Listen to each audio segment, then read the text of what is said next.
my face could look for me. Filter every smile, I had it every day. Just caught at our pace.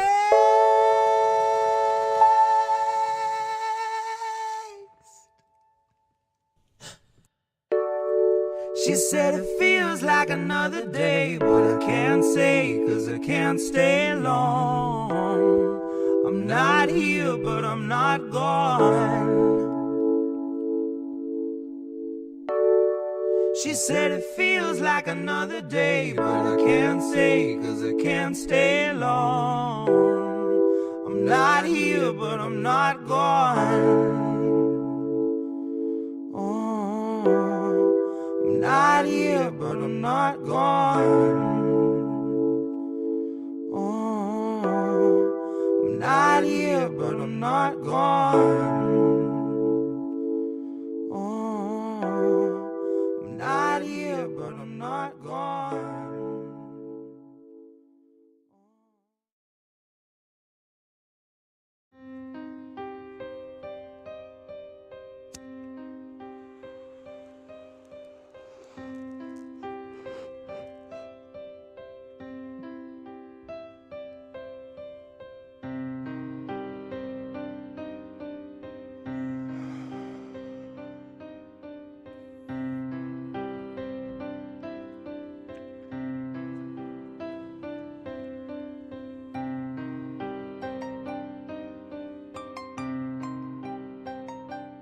Our society and our world are full of these invented and built up and contrived facades.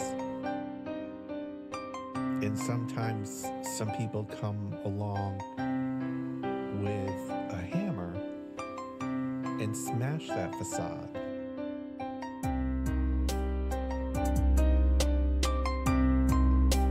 It's a brilliant, powerful hammer. It's a brilliant, powerful hammer to smash that facade.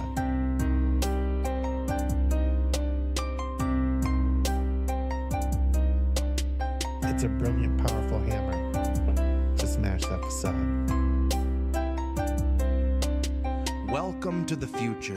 Shit where you please. The Wi-Fi's killer, but there's no more bees. So there's hardly any flowers, there are very few trees, and you'll pay $1,000 for some honey for your tea. But we got these awesome collars, mine's an Apple Model 3. It allows for better movement than the Tesla X Elite. It lets you customize the ads that it implants in every dream. And for premium subscribers, doesn't shock you in your sleep. But it doesn't stop there. It can analyze your speech, and if it hears disinformation, then it notifies police. It's a swift re-education, but it knocks you off your feet like your booster every 7th week. I faced the future boldly with 2 eager open eyes, and I picked a couple nuggets up that blew my fucking mind. Like you can taxidermy someone while they're technically alive, and they'll shine when it's election time. See, the Democratic voter base will pay them zero. Never mind if voting for the scarecrow is a vote along their party lines. They could stare into its marble eyes and claim there's something dignified. Unlike real politicians, this one doesn't need an oxygen or kit supply. But its function is the same as those who came before. The goals are never misaligned. It still spends all its working time performing pre-recorded fleecing sessions where it sugarcoats your slow and hungry genocide, while pouring billions into Nazi coffers, all the while selling you the story that we're moments till the MiGs arrive. So fuck it, ask Zelensky if he'll help replace our leaded pipes. Watch a fleet of Penske's show, stacks of bills in every size. Guess it only took a black sun and a couple Heils. Honorary goose step and some Nazi boots a quarter mile, all while Biden sneers his sordid smile. I don't know what was in this morning's vial, but it makes him stare 1,000 yards through all the prompters and the cards like he can smell the nearest child. His eyes are wide and wild, wider than the grave in which another 1,000 families were tossed in as I typed until they rose up to the sky unceremoniously piled. which sort of flies right in the face of all this network ticker tape where the American economy has superhuman vitals. And sometimes some people come along with a hammer. See, I like to think my trial's gonna play like a recital. I'll denounce the world around me and accuse the most entitled, who weaponize their titles, whose pull is something tidal, who'd starve us all to death to best delight their blinded idol. So they might destroy the record, and I will never get to vinyl. So my word is not immortal, but it's final. It's a brilliant, powerful hammer.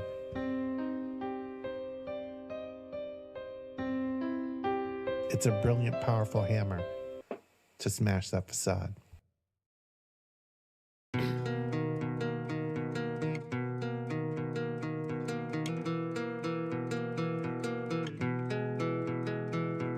People, you don't think I see you crying in your cars, but I do. Sometimes I can feel it at a red light, someone at my side trying to muddle through. See them wiping their eyes in the rear view, like black hole sun in the sky. Why the fuck won't you come when I need you? Well, this moment in time is as close as we'll be and as far as I'll meet you. Two windows in between us, new moon in the house of Venus. One stranger who sees you and reads your features knows that your alibi might be tight, but it's not quite leak-proof. So if you're sitting at the light and you're crying in your car, just know that I see you. And it's a 50-50 that I'm bloodshot, gun shy, once bitten, twice tried, ribs pried wide to the sky till I'm see-through. That's you, in case you don't recognize yourself.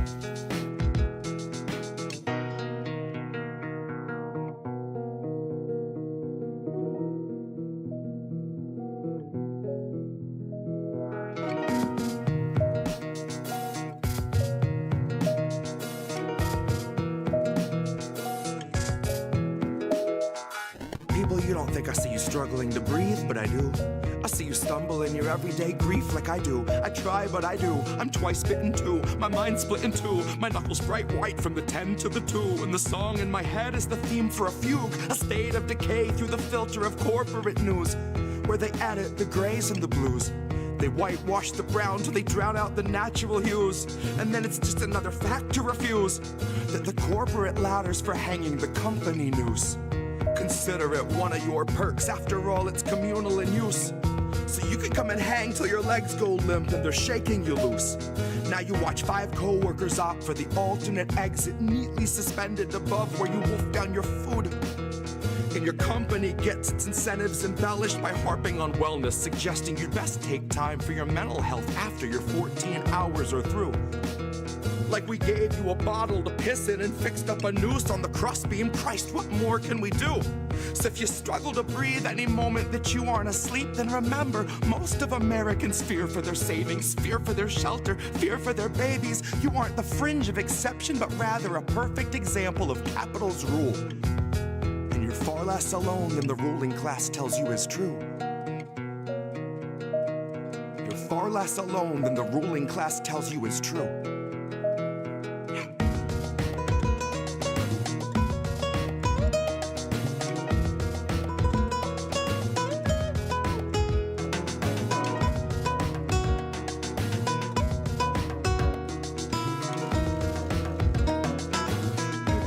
I see you crying in your cars, but I do.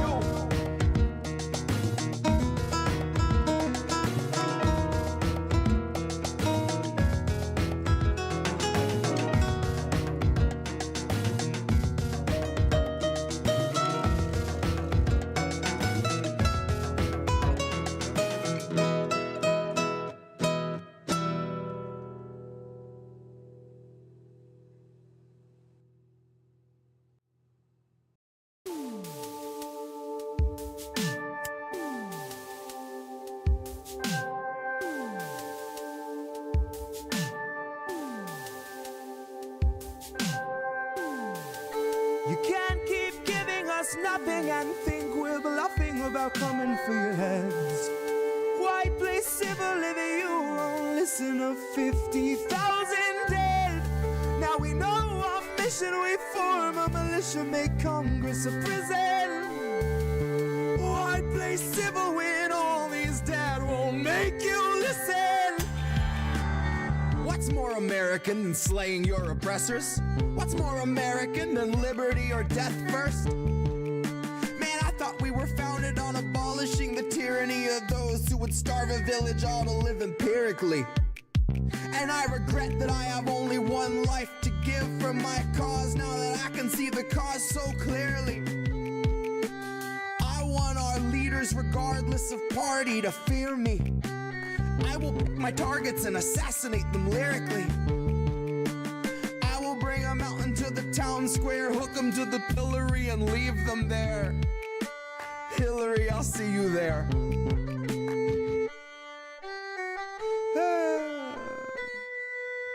Hillary, I'll see you there. You can't keep giving us nothing and think we're bluffing about coming for your heads.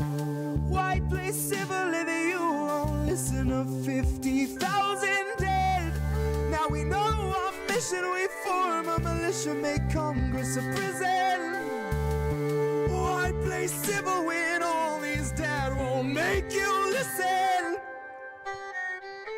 Welcome to the fantasy of rhetoric. Welcome to the last of the free speech while we can get it. And I promise you can get it. All you corporate Democrats, second wave Confederates, GOP illusionists, and neo-Nazi bureaucrats. And Stephen fucking Miller, I will see you in the aftermath. When all the laws are dust, there's just moral justice after that. And I will hunt you through the wasteland if it comes to that. So I can rub you in the dirt like a cheap human Brillo pad. I can sleep fine when our beds are burning, Stephen, but I'll turn around and run into the blaze to get my pillow back. As long as I can lay my head down, I can live with that. I can deal with a little ash. I can feel like a little of the old me burn with the bed and the rest of my past. The old world where we all lived and we can't get back. The old world where you didn't give and you'd still get back. Where you could rake in 12 billion and give none back. Those days are behind us. The virus will kill all that. Your wealth is behind us and kindness is meant for the past. Our leaders would bind us and starve us and call it a fast. A sacrament meant for their God that they garnish in cash. And they feed it the poor by the hundreds, that's all that it asks. Its hunger is legion and people in need are all it will have. So our only chance is to starve it and hope that it turns on them.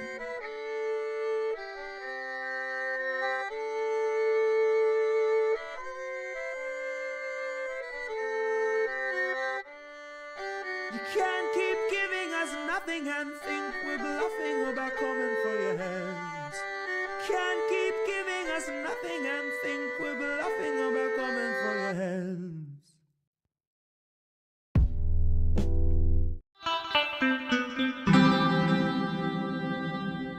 Who are these people? Hi, everybody.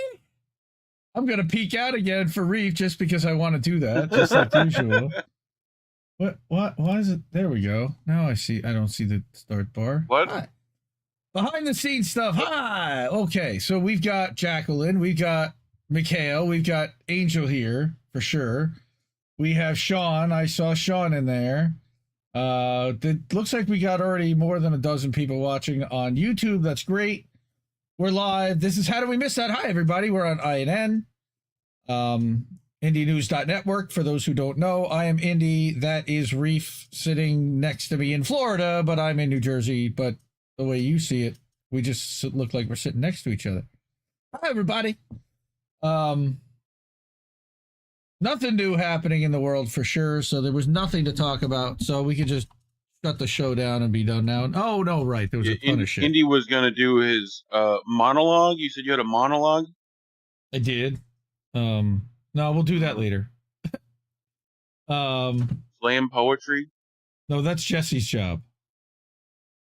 He does the slam poetry around here. Occasionally, I've been known to write something down, but not this time. So yeah, this is How Do We Miss That? We've got some stories that I think people Didn't really talk about much this week because there was a lot of distraction. And rightfully so. The distraction was fire. Lots and lots of fire. And freezing in North Carolina. We're going to talk about that. But it's just been, I don't know, man. Hard to deal with daily. Everybody seems to be struggling or dealing with something right now. And we're going to talk about that even. So we're trying to go a little different. You know, some of these other channels, they're going to cover the fires and what happened and the drama behind, you know, the stuff behind them and the responses from everybody and the nightmares. I will say that, you know, of course we're praying for everybody. It sucks.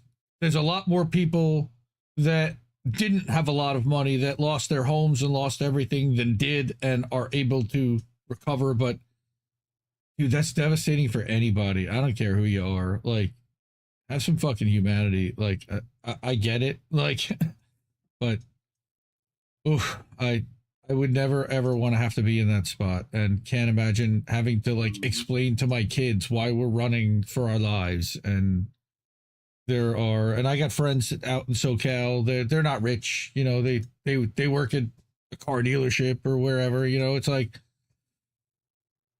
this affected a ton of people. What is it, 100,000 plus already that we've heard, and they're still trying to figure out it. They're trying to stop the fires. I think they're still.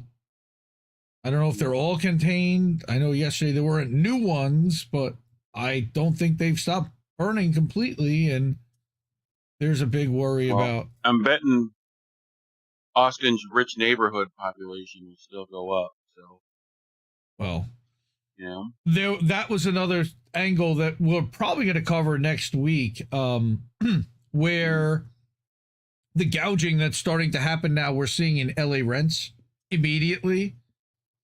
And do you think that's not going to translate to other cities nearby? You bet it is. To the popular cities that people know people are going to migrate to from there. Scottsdale, Phoenix, yep. San Francisco, Las Vegas. Scottsdale does not sound like a real city. Rents are gonna go up in all those places. I'm sorry to say, it's really sad. It sounds like a fake city that your buddy Scott decided, you know, he was going to name. Okay. You know? Well, I hereby call this Scottsdale. It is named after a Scott. Now we also got a deal from the Longshoremen, but we actually have a member of the fam that has a member of the fam in the Longshoremen. We're not going to say who it is, please, for his anonymity and his protection, but we are going to talk a little bit about the Longshoremen, and we're going to bring that perspective, which I think is really invaluable because nobody else is going to have that. This is directly from a veteran longshoreman and what his take is on the deal. We're also going to talk about, of course, Gaza, because fuck you, Israel. You're making us talk about Gaza every week, so we're not going to stop.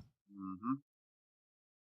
And we're going to do a couple follow-ups to last week, and we're going to then do our little walkthrough of where we're at. There's some Assange news. There's Kathy Vogan still suspended. We're going to show some of that. We're going to showcase Golden Monarch and how he was right and predicting shit months ago, and we'll see that. And it's going to be a fun night. So I'm excited to get to it. Even though it's also going to be a little on the gut-wrenching side. And we're going to ask you to deal with that a little bit because everyone's dealing with that. But all right. That's our list. That's our rundown. Before we get started, I'm only going to ask this once or twice throughout the night. Because of what we're doing and because there are so many people that are struggling, and each one of these people we're going to be showcasing for a little while is also going to be asking for contributions. I'll show this now. If you can contribute to the network, awesome. Those are the ways to do it. Cash App, Ko-fi, PayPal, and now INN newsletter. We also got a Patreon, Gilgamesh, this week. Thank you so much for the monthly subscription on Patreon. We really need the support. We are completely user-funded. We don't take ads. We don't take sponsorships. We don't even do referral codes, even though we have some of those. But we really believe in, uncorrupted and untainted news and delivery of information. And the only way to really do that is to only be funded by our users and to not have sponsors potentially influencing our content. So with that being said, if you can possibly contribute, those are the ways to do so. And those are the amazing people that are on our wall of fame that have already done so since the day that we started, really. I mean, it's a small, tight-knit family that we hope will grow and get larger, but we appreciate every one of these people. Seriously, they're fucking phenomenal. I love them. I love them so much. All right. So our first story is this one about the Longshoremen. And I wanted to first bring, holy shit, World Socialist website. I love them because you can count on WSWS to call every union deal a sellout deal. And that's why I love those guys. Every union sells out their rank and file. The leadership is always in bed with the management. It's always just a capitalist grab. And they're trying to cover for capitalism and automation and all the things that unions are trying to stop. And the workers are trying to stop this acceleration of. So, yeah. Sellout deal announced for the dock workers as the ILA bureaucrats praise Trump. Mm-hmm. Right?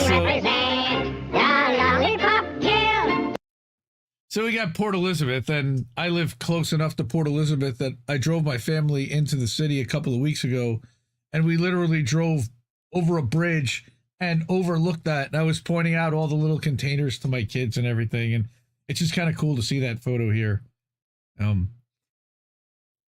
So what it says is that on Wednesday night, Jersey's got to go over a bridge. Who would have thunk? Well, to get to Jersey City, there is a river, and they do have a large port in Elizabeth, yes.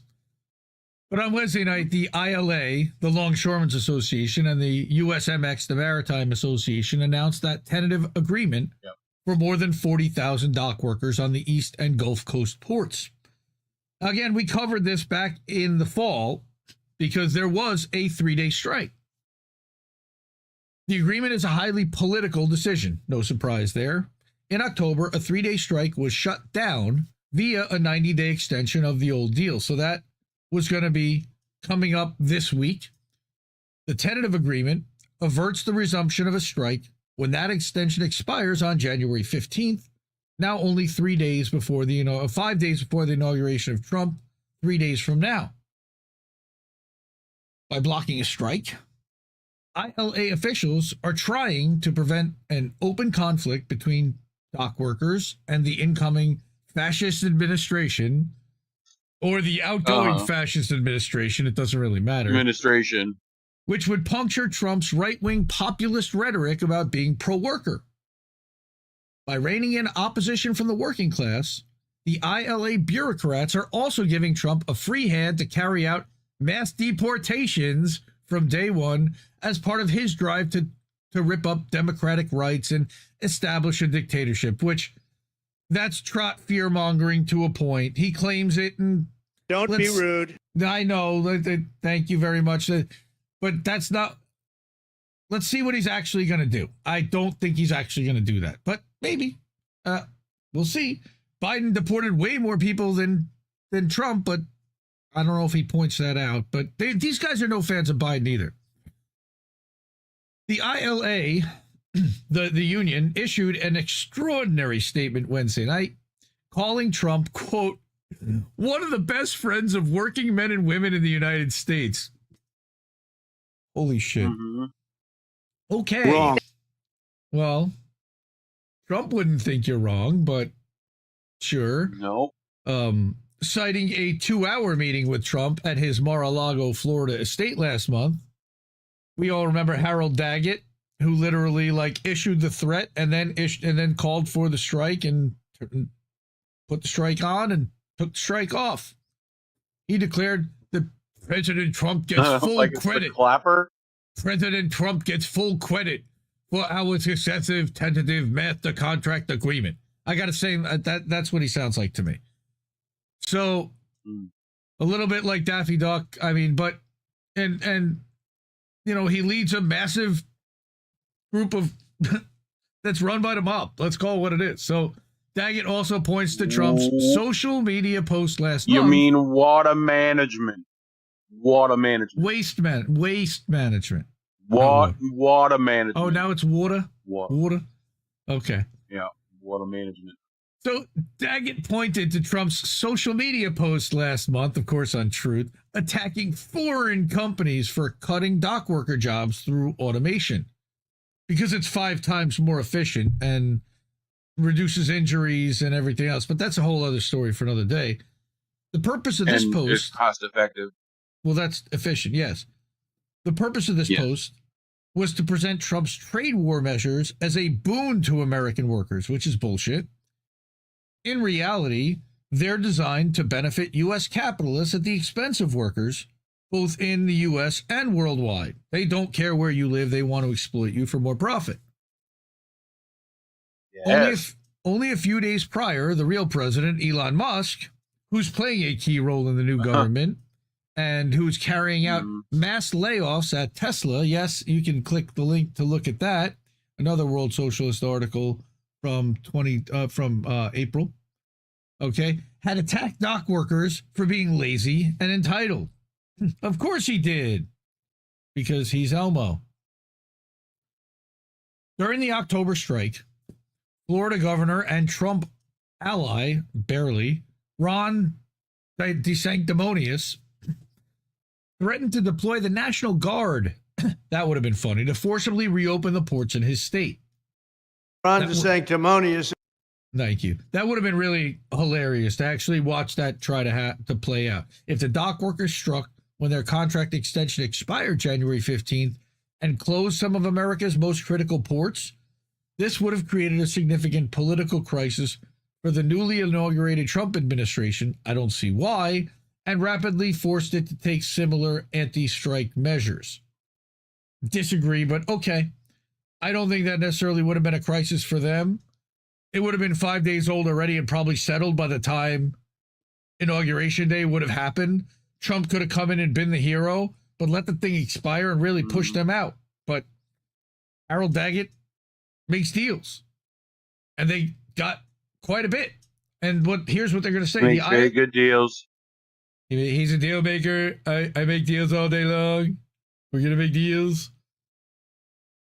The ILA bureaucrats are working diligently to prevent that, of course, you know, the anti-strike things, and promote the fascist president as a champion of the working class to boot, which is advantageous to the dock workers to have the president on their side and speaking and saying good things about them versus, I don't know about those guys. Maybe we need to automate. He's going to do that anyway. Look, we all know that. All right. At some point. And it may be next week that he does that, but that's after the deal's signed. That's what Trump does. And they take him at his word. People are saying the best deals. That's right, Lone Star. All right. Reflecting the U.S. oligarchy's support for the would-be dictator, USMX chairman and CEO David Adams said the deal was thanks in large part to Trump's leadership. Again, and that the USMX looks forward to working with President Trump and his administration. Again, you're running the ports. You need the president. You think boot polish tastes good? Well, maybe, but it certainly helps to have the president on your side versus in opposition to you if you run the ports, and you just got a deal done to prevent him from having to deal with this once he comes in. Now, I understand. Fired. Well, they're all not going to be fired now because they did this. It is bootlicking. So the International Workers Alliance of Rank and File Committees, the SEP and the WSWS call for workers to vote the deal down by the widest possible margin.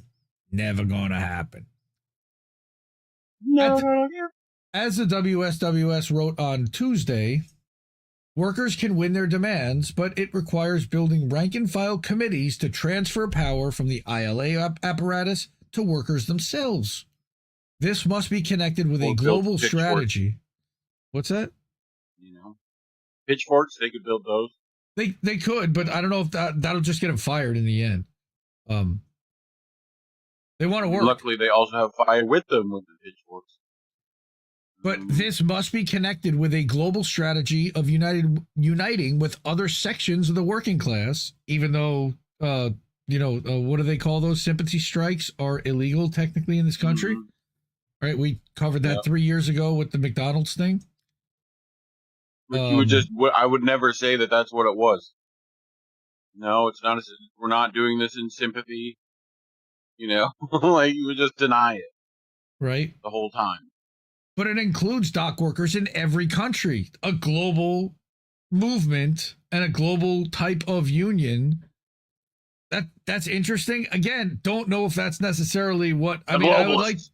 I'd like to see them kind of come together in some type of an organization that gives them power, but it's not a workers' union because that's just another organization that has its own marketing and its own agenda that doesn't necessarily have the benefit and the best interests of each worker at each individual port in mind.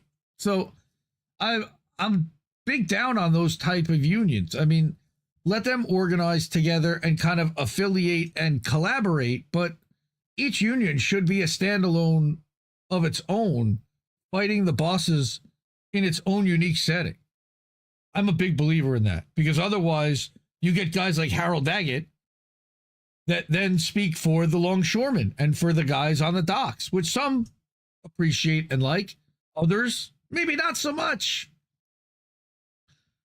Sometimes maybe good. Sometimes a maybe sheet. Yes. Sometimes maybe sheet. I was waiting for you to finish Let the people sentence. fill in the Come on, blank. I was waiting for the board. You know. In particular, ILA members must demand adequate time to study the entire contract. This is the other thing that we're about to learn about, not just self-serving highlights handed out at informational sessions, quote unquote, controlled by union officials, run by Harold's buddies and his underlings and his capos. I hate to use that term, but you'll understand why. Just only use mafia terms, please. All right. That's the only way I understand it. You know? Workers must also organize rank and file oversight of the voting process. Given the corruption of the ILA bureaucracy and the extreme political sensitivity of the vote, it's entirely likely that the union is prepared to deal with opposition to the contract through fraud, intimidation, and other underhanded tactics. Allegedly. Remember, we don't want to end up. Look, I live in New Jersey. I don't want to end up in a ditch somewhere. Come on. All right. There can be no doubt that the contract is a betrayal, which gives into port operators' main demands to automate away thousands of jobs. This issue was supposedly so acrimonious that talks broke down again almost immediately after they restarted in November following the strike. Not surprising there either. Yet, somehow a new tentative agreement was supposedly reached little more than 24 hours after the talks restarted on Tuesday.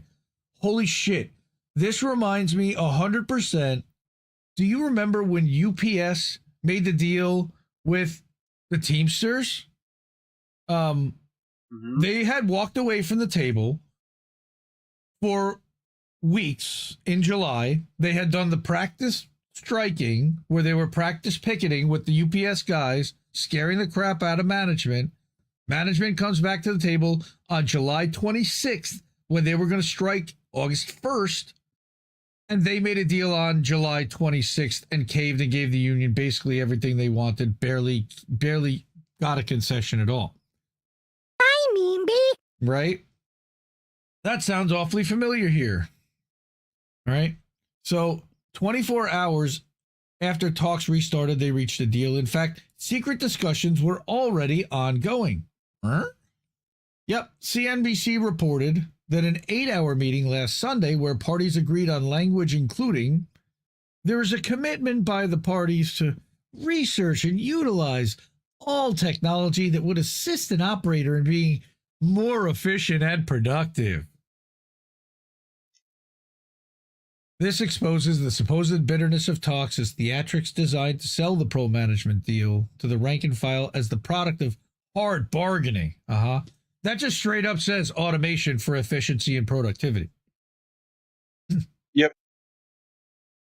In Wednesday's joint statement, the ILA and USMX said that they would not be providing details on the contract in order to allow the rank and file members and USMX members to review and approve the final document.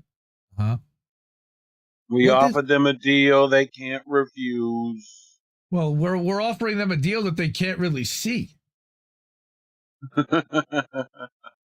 What this really means is that the contract would have no chance of passing if workers knew really what was in it. The use of such information blackouts is the typical method used to prevent workers from examining and discussing the details in the deal so contracts with secret concessions can be rammed through. Yeah, that's pretty frequent. I'm not allegedly. Again, allegedly. In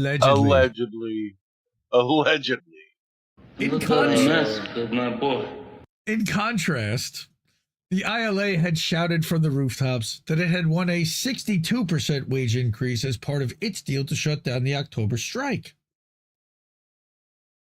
So in a Freudian slip, because there are so many of them from the Washington Post, they said that the wage gains and new protections preventing automation from replacing jobs come after similar gains in recent years were won by unions representing auto workers, Hollywood actors and screenwriters, and UPS delivery drivers. That's laughable, because in reality, every one of those contracts was passed under false pretenses, using wage increases as a cover for tens of thousands of job cuts, which began almost immediately before the ink had dried. Yep. Every single one. UAW,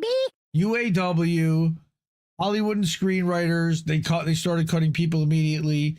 UPS, they got less full-timers conversion from part-timers, and then they cut 15,000.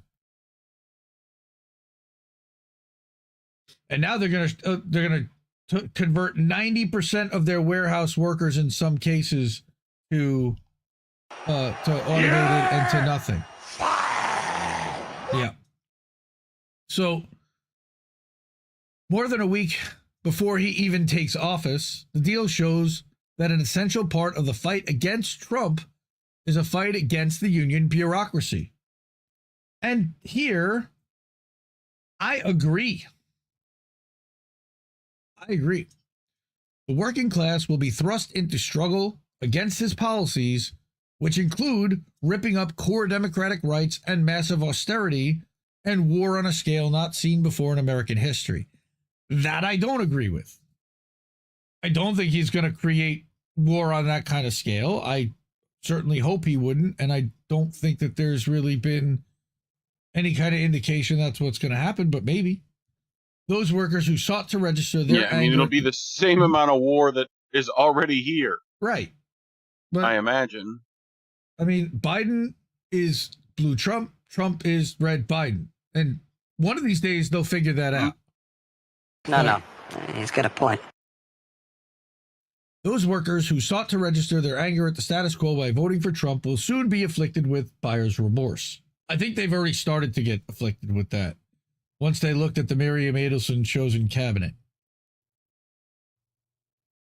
The bureaucracy, on the other hand, is openly aligning itself with fascism and the oligarchy which Trump represents.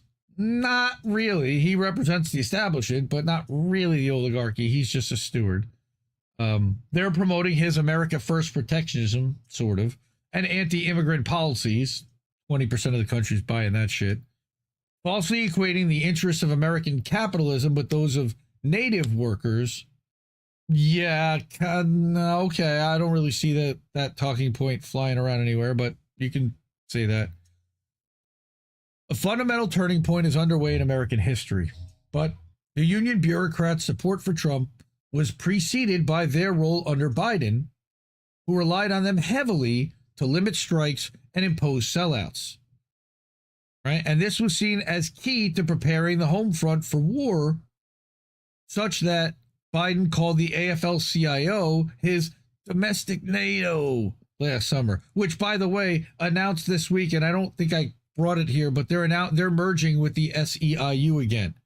They're bringing the band back together.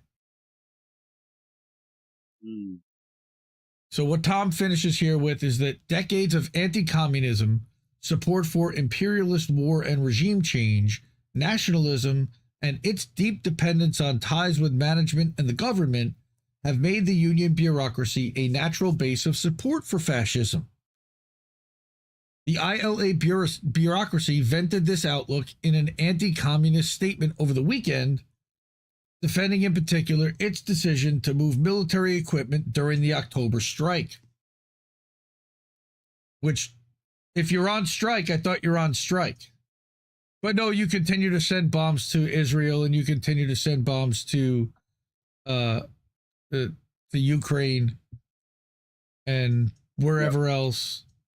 The unions are lining up with plans to convert the entire Western Hemisphere into a U.S.-dominated fortress as a first step for U.S. imperialism to conquer the rest of the world, especially China. No, Tom, no. China.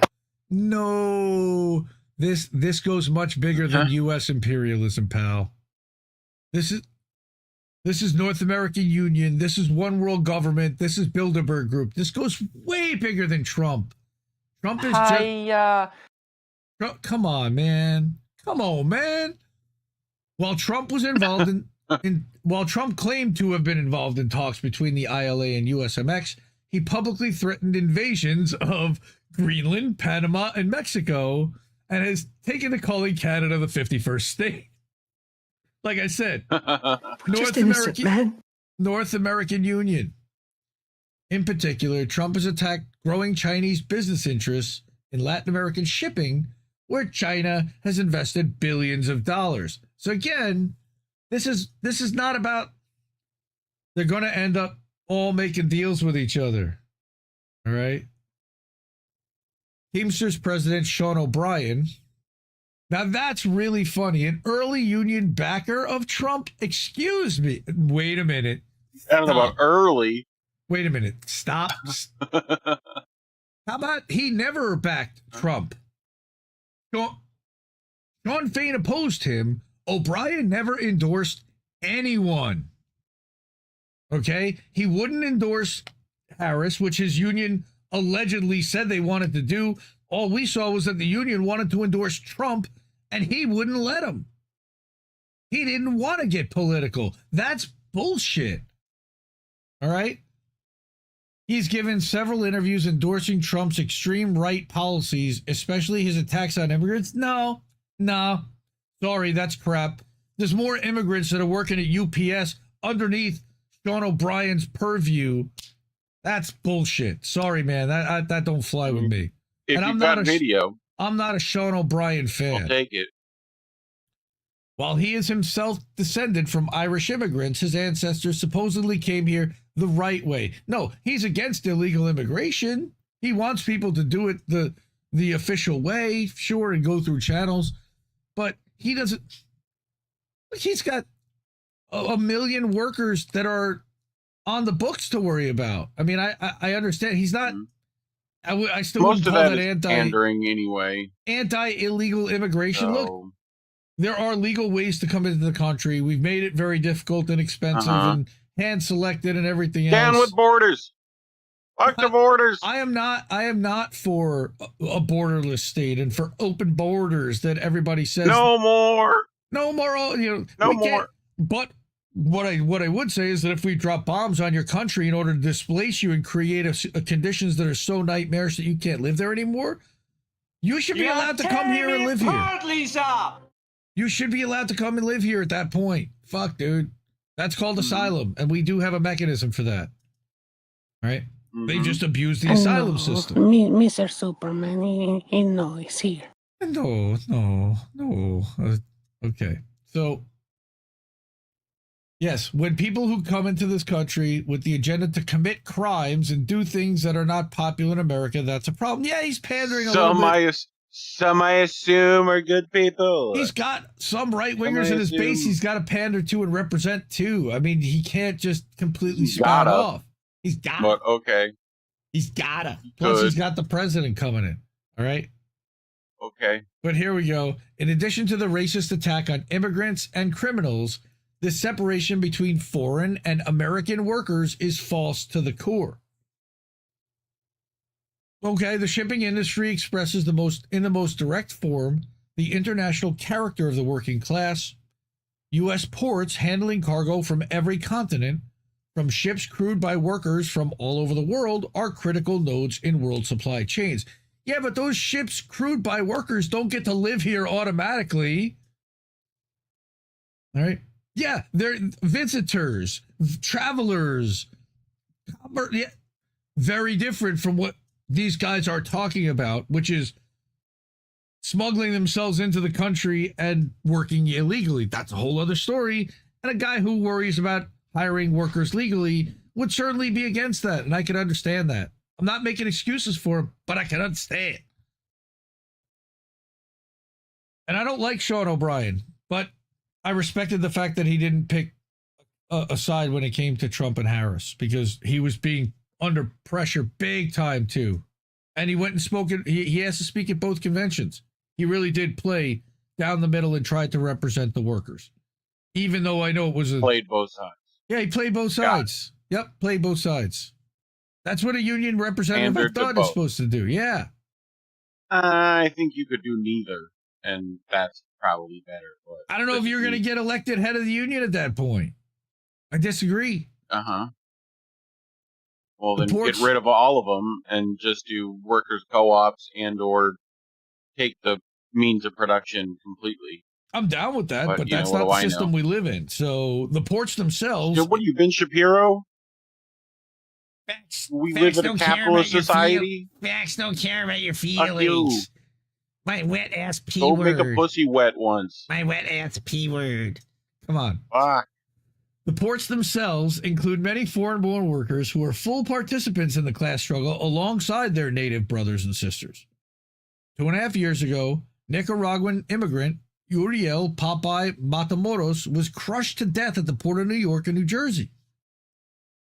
Port truckers on the West Coast are overwhelmingly immigrant, mainly from Africa, Latin America, and South Asia. In 2022, these workers conducted blockades and appealed to dock workers, who themselves were being kept on the job by the Longshoremen and Warehouse Union without a contract, for support against the law which would force them to give up their status as independent contractors. Yeah, that's something they didn't like very much, right? And that's also, a dude don't who was look at how much Merchant Marine uses prison labor too, but that's beside the point. You know? In the transportation sector generally, there are over 2.5 million foreign-born workers, according to official government stats, equal to 22% of the total workforce. Immigrant labor also plays a key role in U.S. shipbuilding, which has been affected by a severe labor shortage as well. That's something I was involved with a long time ago, a whole other lifetime ago. In addition to artificially dividing workers in the U.S. between immigrant and native born, and that's, again, not what I think they're trying to do, the ILA sellout will weaken the global working class by arbitrarily dividing U.S. workers from their allies and the rest of the world. Yeah, but I don't think those allies are advocating for U.S. workers to be paid more money or get better benefits. So, but some of them are, you know. Oh, okay. Oh, sort of, but sure. Along with them. How will the ILA support for Trump? Some are good people. I assume some are good people. But how will the ILA support for Trump be interpreted, for example, in Latin America or in Europe or in Canada, where the federal government recently banned a nationwide dock strike? They did the thing that we did to the rail workers here. How will the population of Gaza, where the trade unions called for a global strike action to halt the flow of weapons to the Israeli war machine, interpret the ILA's support for U.S. imperialism. Again, that's what they would expect. I mean, we're already providing the bombs and the money. Would it not make sense that our dock workers would ship the same goods there that we've already sold them and produced for them? I don't know. I'm just looking at it realistically. Come on, man. The only viable strategy on the docks or anywhere else is one based on global unity of the working class. In fighting against the ILA sellouts, to prepare for a confrontation with the new Trump government, dock workers must appeal to their brothers and sisters around the world for support. Again, good luck with that, but I don't think they're joining that fight necessarily with you right now. They're a little busy. The watchword must not be America first, but workers of the world unite. Which, unity! And it's not just about dock workers of the world unite, it's about workers of the world unite, which we've always been about. Absolutely. A working class party that actually represented the working class. We've never really had that, at least in our lifetimes. Now, before we do that, one more thing. I got some inside dirt. Again, we're going to, for anonymity's sake, to protect the names of those involved. A member of the fam has a member of the fam that is a longshoreman, and I asked them to ask this relative about the strike and about the TA, the tentative agreement. And this was the text message thread that came back, and I'll read this out, which was, hey, I'm just a clueless peon, just like many of the other members. It's still all a big secret. Still haven't seen the new tentative contract, and we haven't ratified it yet. Automation will come. No doubt in the 1950s, it was all loose cargo. Coffee beans, bags, bananas, fruit rubber. You had to carry it out by hand. They would hire so many longshoremen, and then containers came and lots of people lost their jobs. Same will happen with automation. You still need guys, but less of them. Then it will be the chosen few monsters that'll get this job. And I then sent to them, hey, you know, here's this article from World Socialist website, and at the bottom they're calling for rank and file workers. We'll protect your anonymity, but please speak out and please speak to us. And so I said, would this relative be willing to speak to WSWS? And it was, yeah, keep me out of it, please. I'm almost out of there in X to X months. It's not very far off, and I'll be retiring. If I interview and speak the truth with what goes on at the job, they could start fucking with me, and people in my family or my pension, et cetera, et cetera. And I would say 30 plus years, I'm not going to say how many, but 30 plus years at the port, I've experienced and seen it all. Corruption, lies, nasty accidents.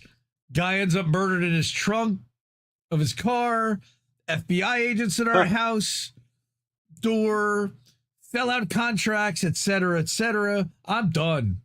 I just want to walk away, collect the pension, and enjoy the last few years of my life in peace. And it's sentiment like this, honestly, that's why it's going to go through. Because you got a lot of guys that are sitting on the docks that feel like this. And World Socialist website, I love them. I do. I love them. They really try to represent the workers and the people at the bottom. Like, God love them. You know, it's rough. And there aren't many people that are really streaming out there on behalf of the working class. They're trots and they don't get it right. You know, they're authoritarian COVIDians. I don't agree with them on everything. And you can see I had quite a few challenges to the way he presented and tried to frame what Trump is doing and trying to do unfairly, in my mind. You have to at least give him a chance to be the fascist that you accuse him of being. And then you can call him a fascist all day long once he's done it. I don't care. I know they don't. So I don't care about you. I just want your vote. I don't care. Well, yeah. Anyway, one more time before we get to asking to start supporting all of our other brothers and sisters, which would be Money, please. this one, the Wall of Fame, we do have a new slider bar for 2025. Support the media you want to see. We're going to try to fund the network for the year sooner rather than later.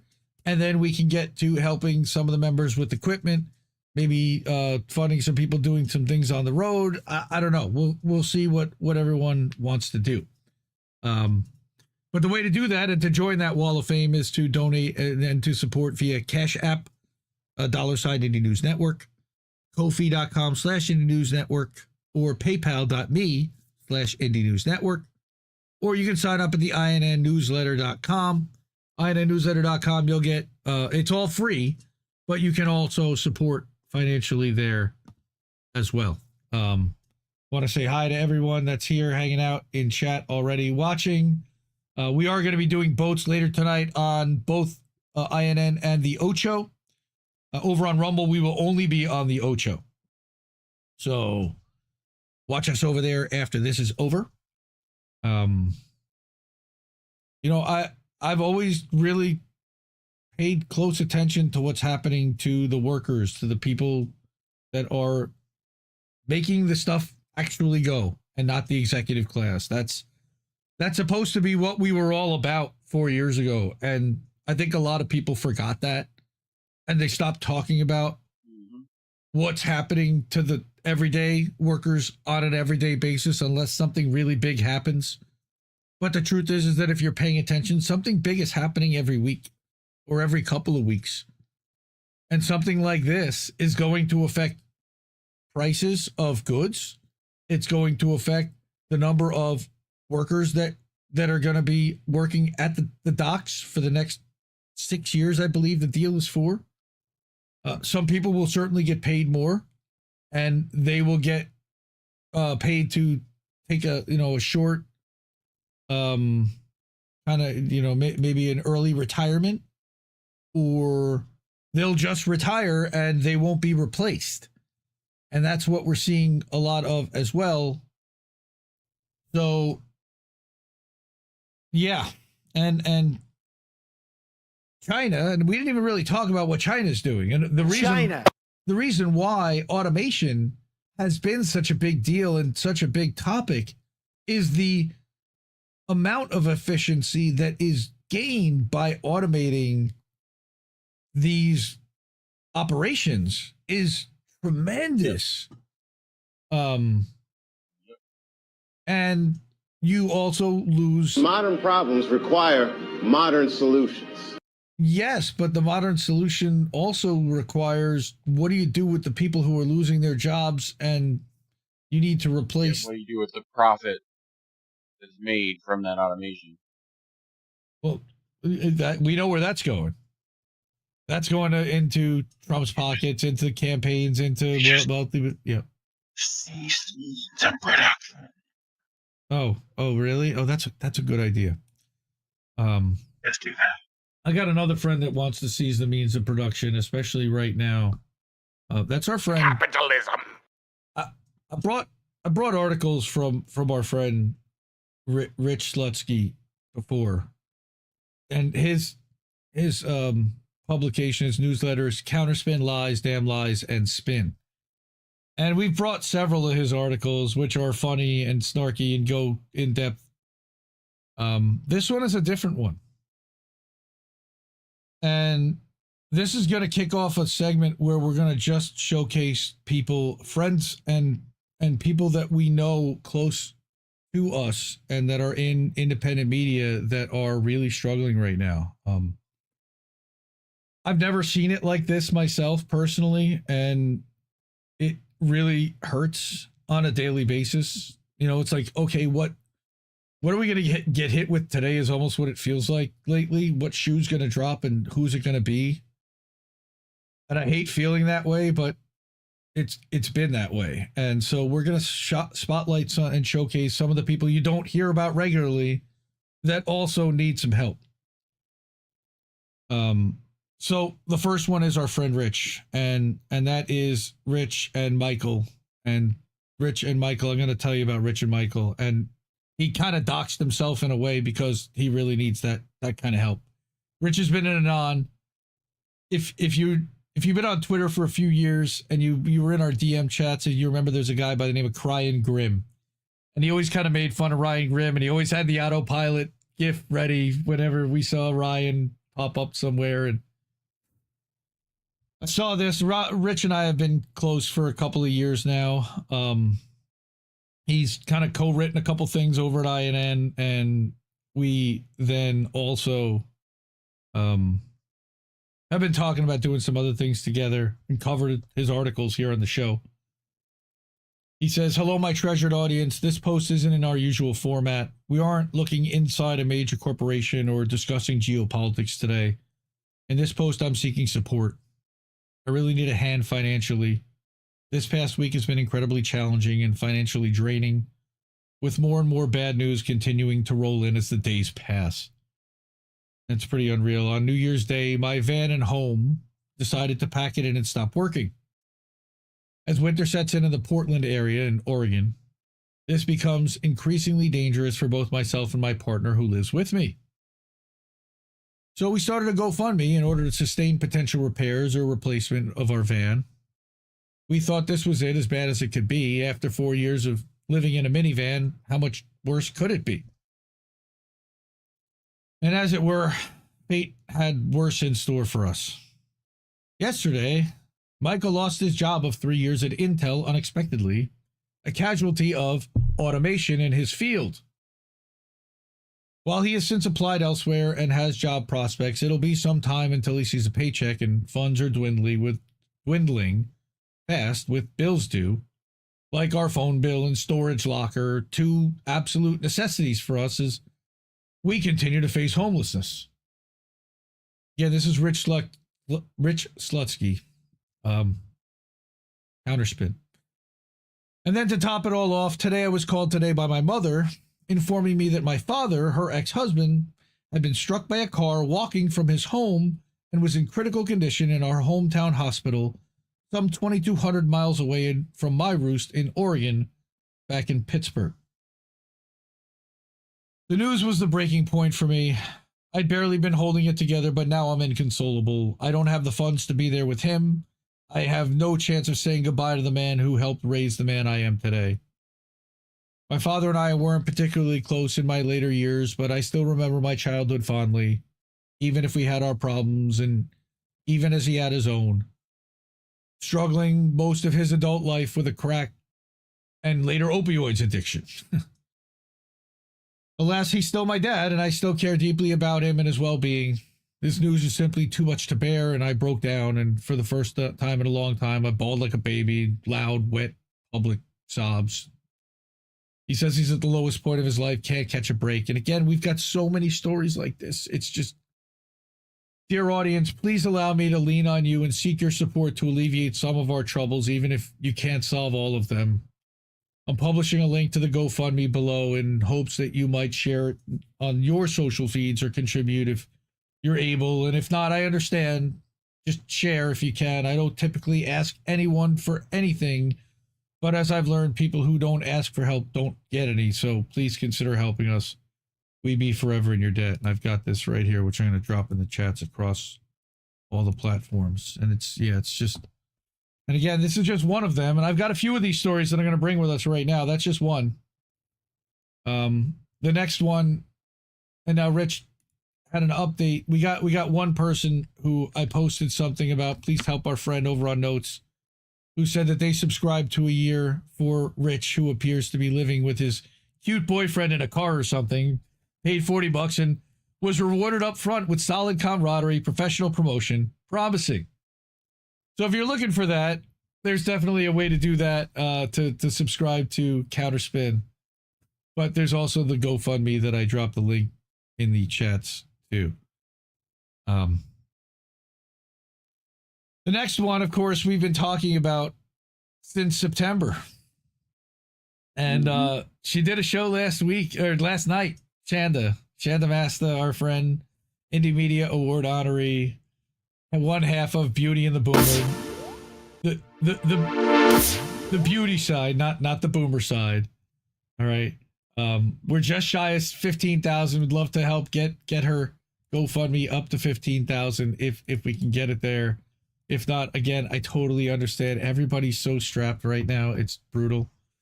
But I want to use this time to showcase some of the things that are going on, and not everybody that's plugged into our network and our world that's watching this knows about what's happening and maybe has some means and is able to help.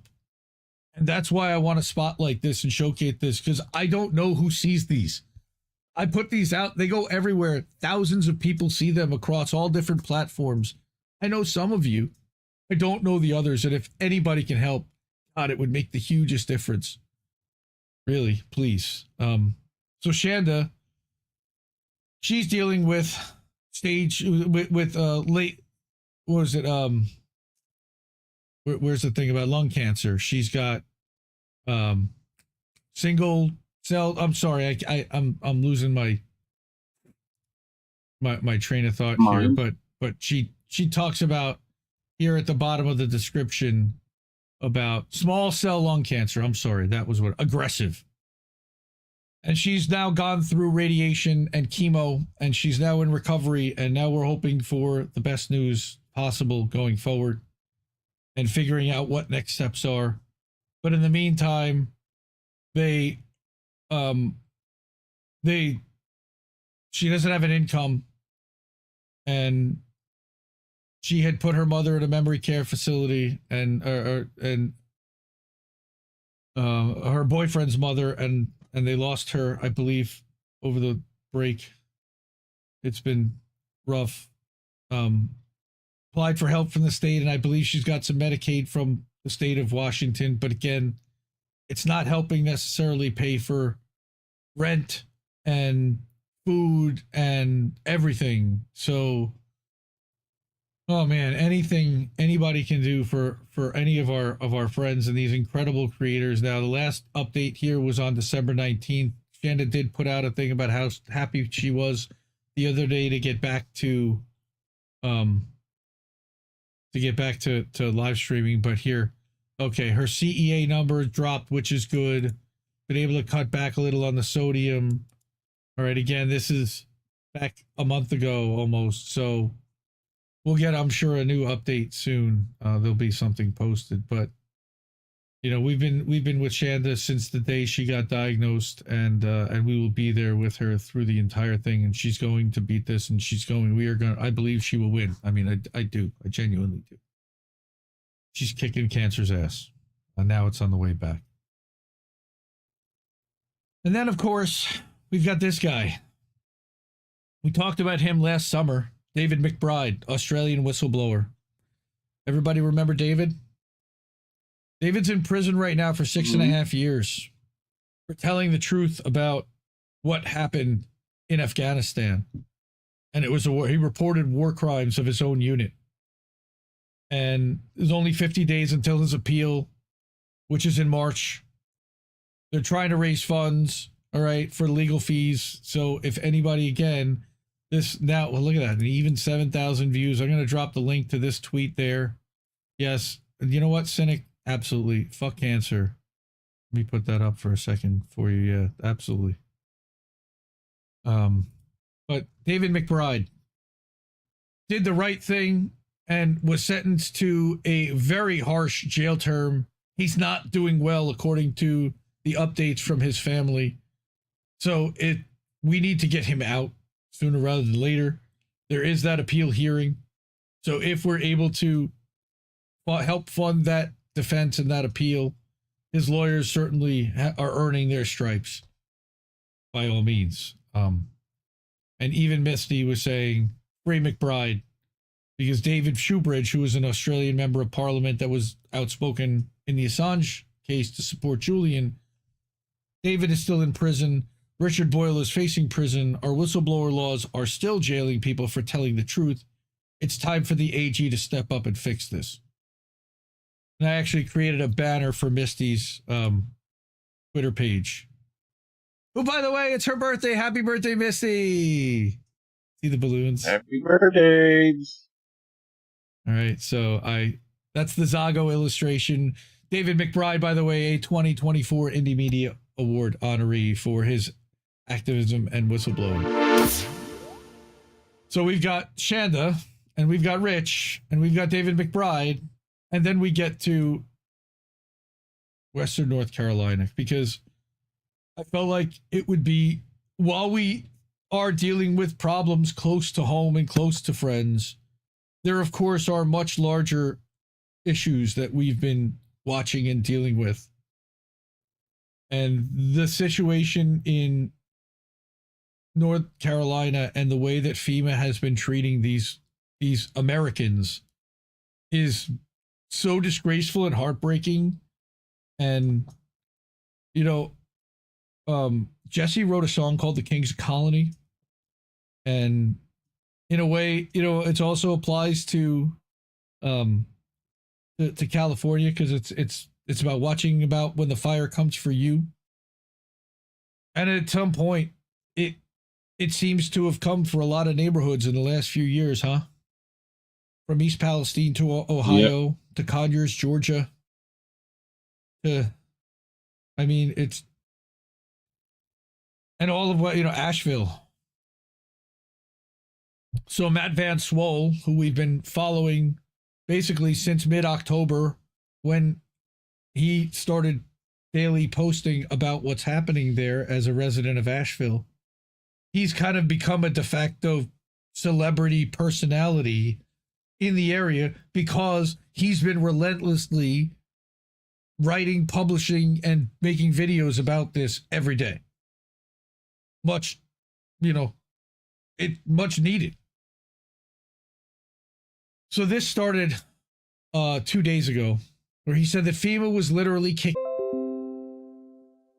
No! We just fucking lost the stream.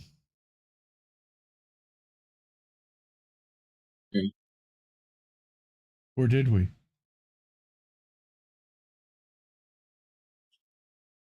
Did we? I don't know. Drop frame 0. Are we still live?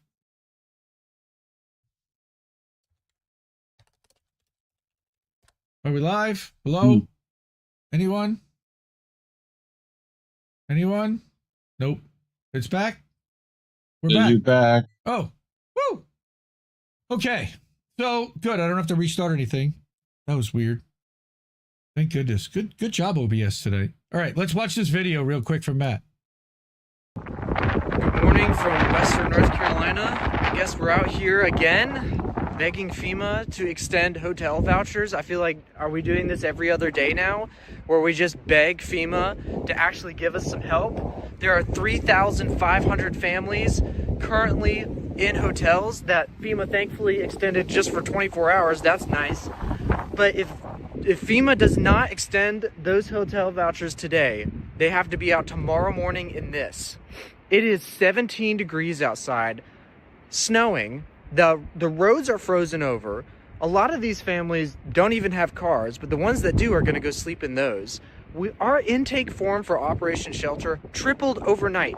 Aaron sent out a ton of texts to people asking for help. This is insane. I cannot believe we are out here yet another day just begging FEMA to help us. Good morning from Western North Carolina. All right. Are we live or are we not live? I don't know. I think we're still live. So, because Grape said, I don't know. So let's see. Now, Matt, then here's an update. So I've been following Matt closely and what's happening here. Now, Senator Ted Budd from North Carolina posts yesterday, finally, that extended hotel vouchers 48 hours with move-out dates now pushed to Tuesday, January 14th. My team and I remain engaged on this. For those who are in need of further assistance, please contact my state offices. Okay, that's great. And here's his state offices. So Matt says, honestly, as grateful as I am for this, I'm incredibly disappointed with the way this has been handled. FEMA and everyone in the North Carolina government knew a winter storm was coming, and every single person waited until the very last second to act. That is completely unacceptable. So that's North Carolina. And I wanted to, he also mentioned, there was absolutely no need whatsoever to cause Western North Carolina residents in these hotels to call us panicking about where they were going to sleep tonight. You knew the storm was coming. You knew the need was there. You waited anyway. And then charities stepped in to fill the gap. Do better.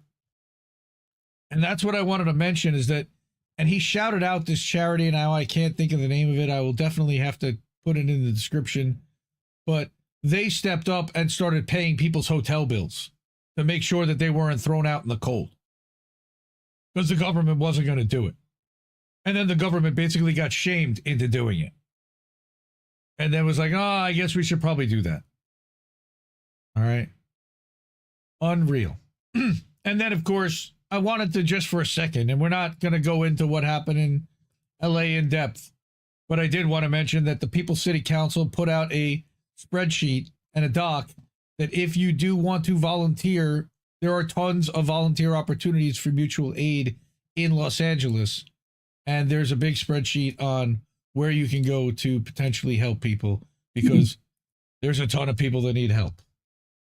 So I'm going to drop that into the chats. Go ahead. I know Fee's been making a ton of tweets about it. So, not about that thing specifically, but just about what happened with these fires and whatnot. So, go give her a follow if you haven't already. At Fiorella Isabel, correct? At Fiorella Isabel M on Twitter. That's it. Yep. And I believe it was like at Real Fiorella, no, the Fiorella Isabel on Instagram. She's over there as well. And then on Telegram, it's Fiorella in Moscow. She's still there. Good night, Jacqueline. Good to see you. Thank you for always hanging out and supporting. We're getting a raid by DD. Yes. Oh, that's nice. Good to see the guys wrapped up. Thanks for that, KYE. Okay. How we doing? All right, we're doing well. Cool. We got fam here. We had a mini crash, but thankfully we're still here. We are. Why are we here? Because we're here. Roll the bones. All right, that's a Rush lyric. Now. You know Rush. When did you know Rush? I don't know anything about Rush. Now, I'm going to play a speech that actually got me. When I was on the phone, when I was hanging out last night with Oz and Reef, and I kind of put the headphones on, and it was just me listening to it, and he said something at the end that just absolutely crushed me. And he's right. And what had happened here was that a Palestinian journalist by the name of Abu Bakr gave a 3.5 minute or almost 4 minute press conference.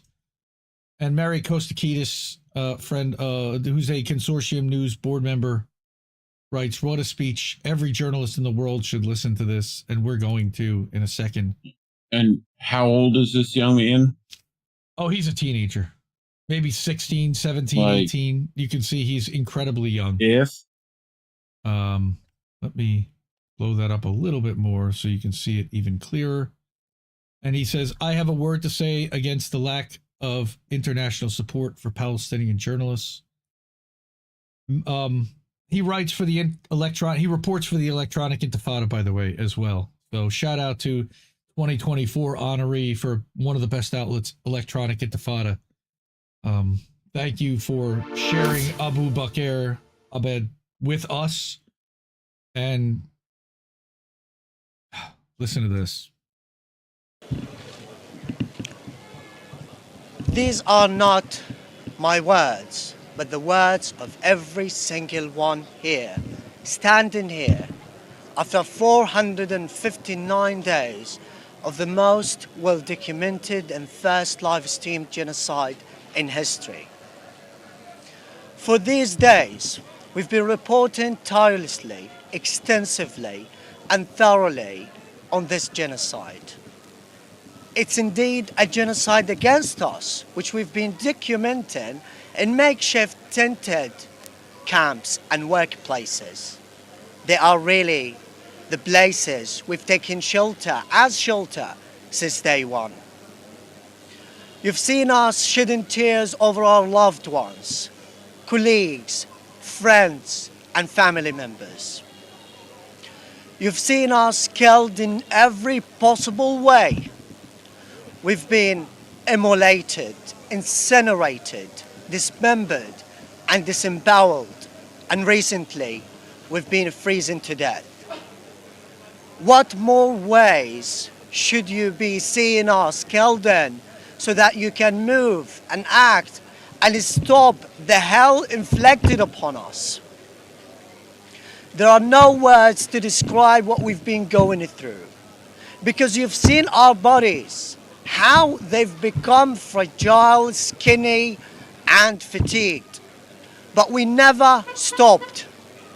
We never stopped to tell you the truth, to narrate our stories, and to tell you that we are being genocided, to move your dead consciences, to help a population that has seen every sort of torture and tasted every type of death.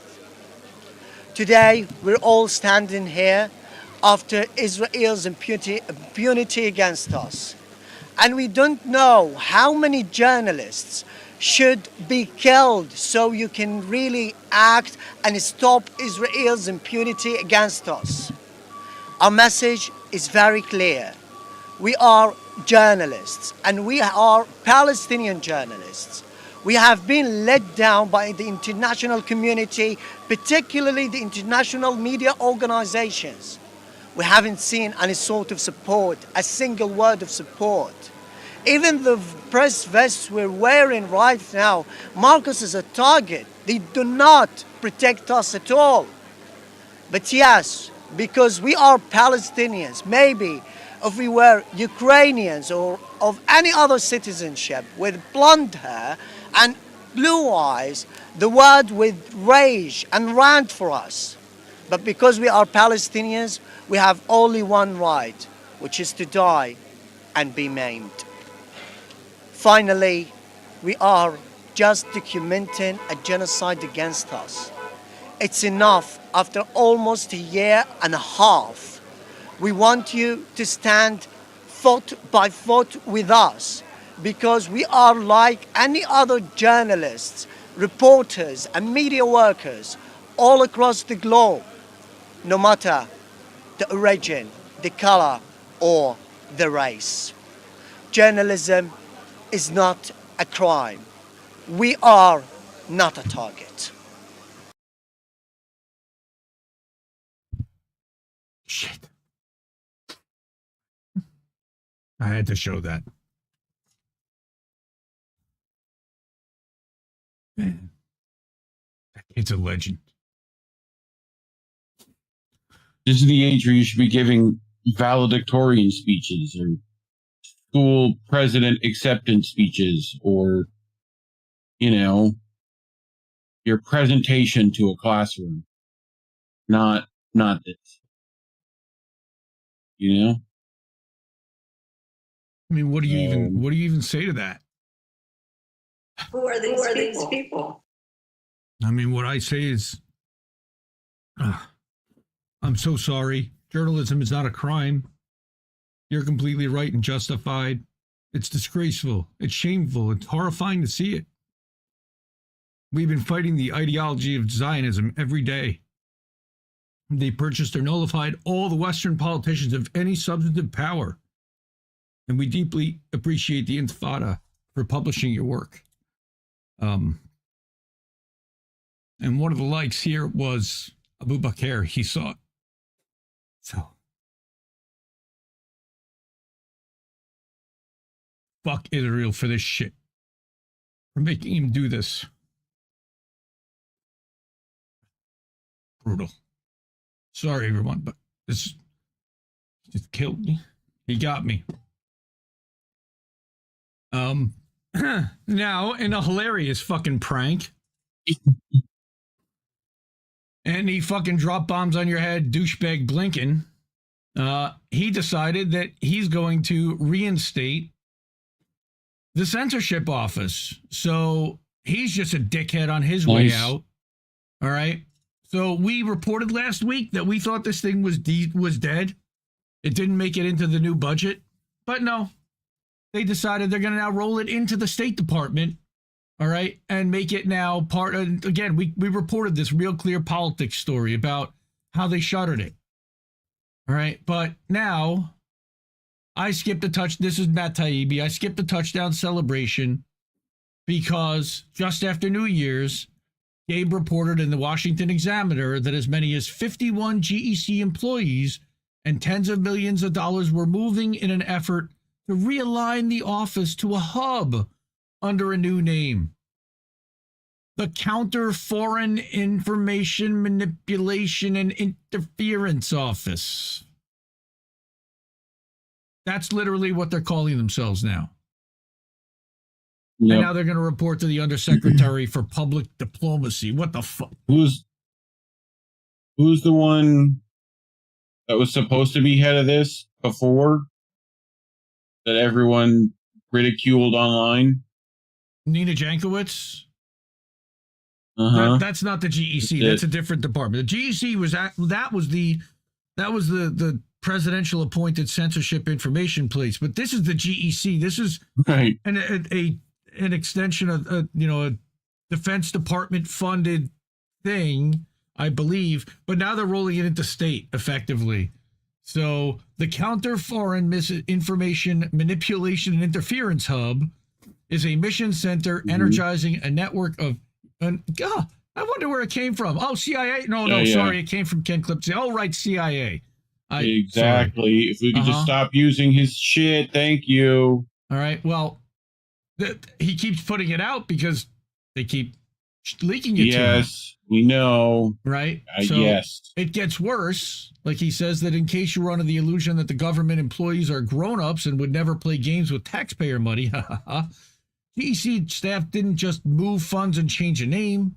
They took GEC employees from one location and physically scattered them throughout the State Department offices, leaving the operation in place but decentralized. They created a Hydra. The bureaucratic version of a fake mustache. Yes. They assigned 2 to each division. Yes. All right. The mission statement and memo gave this silliness away. So it appears this elaborate office shuffle was meant as a parting pants drop by Tony Blinken staffers in the direction of their budget conquerors. So fuck you, Tony Blinken. A new world in order so many ways. All right. And Matt, this is a paid Racket News article talking about the GEC and how Elon tried to kill the GEC. This was a whole John Oliver segment. I can't play that, obviously, on here. Thanks a lot, HBO or whoever owns that shit. But you can read the whole Racket News about this piece. But I did have more important news about Anthony Blinken coming from Mondo Weiss this week that I wanted to get to. And that was that he did an exit interview with The Shift, okay? So the State Department recently announced that it would notify Congress about another massive arms deal, this one worth about $8 billion. It includes medium-range air-to-air missiles, Hellfire missiles, 500-pound bombs, and more, which will, of course, be dropped on Abu Bakr's head. And that's why I brought this, because fuck you, Anthony Blinken, for that. The announcement comes amid a deluge of dire news out of Gaza: flood, famine, extreme cold. Israel killed more than 234 Palestinians during the first 4 days of 2025. No one tells you that. Human Rights Watch and Amnesty International recently published reports saying Israel is committing genocide. Yeah, no shit. We've been saying it for a year. Yep. These kinds of developments have never prompted the Biden administration to stop the carnage or even slow down its support for the assault. No, they just keep doubling down and sending more weapons and money. Just one day before the State Department... In between tapioca breaks. He's not in charge. It's this guy. It's I know. And Jake Sullivan that are running the show. It's West Exec Advisors and the people that are running that. Just one day before the State Department announcement, the New York Times ran a lengthy interview. New York Times? Yep. Oh, sorry. New York Times. The corporate media stooges for imperialism and the state. All right. They ran a lengthy interview with Secretary of State Anthony Douchebag Blinken. reflecting on the past 4 years, and as usual, he comes off as a man gripped by delusion because he is deeply delusional. When confronted about the destruction of Gaza, Blinken acknowledges the suffering, but dutifully repeats the standard talking points about Israel's right to defense. Except that that's not defense. Leveling 80% of an area isn't defense, it's offense. Murdering hundreds of thousands of people, I don't give a shit what your count is, it's hundreds of thousands. That's offense. All right. He's working hard to achieve a ceasefire. Yeah, bullshit. He denies that Netanyahu he denies that Netanyahu tanked an agreement that would free the Israeli hostages last July and puts all the blame on Hamas in that regard, as usual. Of course, Israel never has to release any of the 9,400 Palestinians it's holding in jails that they've arrested without any kind of trial or charge or anything. They just arrested them. They've got them locked up in camps. They're torturing. They're raping. They're fighting for their right to rape and torture. Quote, one of the things I found a little astounding throughout is that for all the understandable criticism of the way Israel's conducted itself in Gaza, you hear virtually nothing from anyone since October 7th about Hamas, says Blinken at one point. Why hasn't there been a unanimous chorus around the world for Hamas to put down its weapons, to give up the hostages, to surrender? Because they've already said they would, you dumb fuck. You know this. I don't know what the answer is. You know this. Israel on various occasions has offered safe passage to Hamas's leadership and fighters out of Gaza. They also, part of the negotiation... Lock me in the room. Lock me in the room with them. Right? Like the gaslighting little twerp. And then he plays guitar and acts like, oh, I'm human. By the way, on the upcoming... in a free world. On the upcoming Jesse Jet... Shitty Springsteen. On the upcoming Jesse Jet album, there will be a piece called Humanization Attempts, which is written about Antony Blinken and his attempts to appear and act human. Look at the gaslight. Yeah, he says, where's the world? Where's the world saying, yeah, do that, and this. Stop the suffering of people that you brought on. Wait, except Antony used the phrase that we made a t-shirt out of when resistance, when occupation, when you're occupied, resistance is justified. Is that not what I believe? We have a t-shirt at indienews.shop. You can pick one up there for. Colin designed that one. Very close. Something like that. There's one interesting part of the interview where Blinken essentially admits that most of Israeli society supports the genocidal destruction of Gaza. And what better way to say I love you than with a gift of a spatula? Mm-hmm. or destroying all the buildings in your area, sure. A spatula, 161. Fucking plug UHF. the merch real quick. The very first trip that I made to Israel 5 days after October 7th, Antony says, I spent with my team 9 hours in the IDF's headquarters in Tel Aviv. Well, that's your first mistake. 6 stories underground with the Israeli government. That's your second mistake. Including the prime minister. That's your third mistake. Including arguing for hours on end about the basic proposition that the humanitarian assistance needed to get to Palestinians in Gaza. Yeah, we see how well that worked out, Antony. Okay.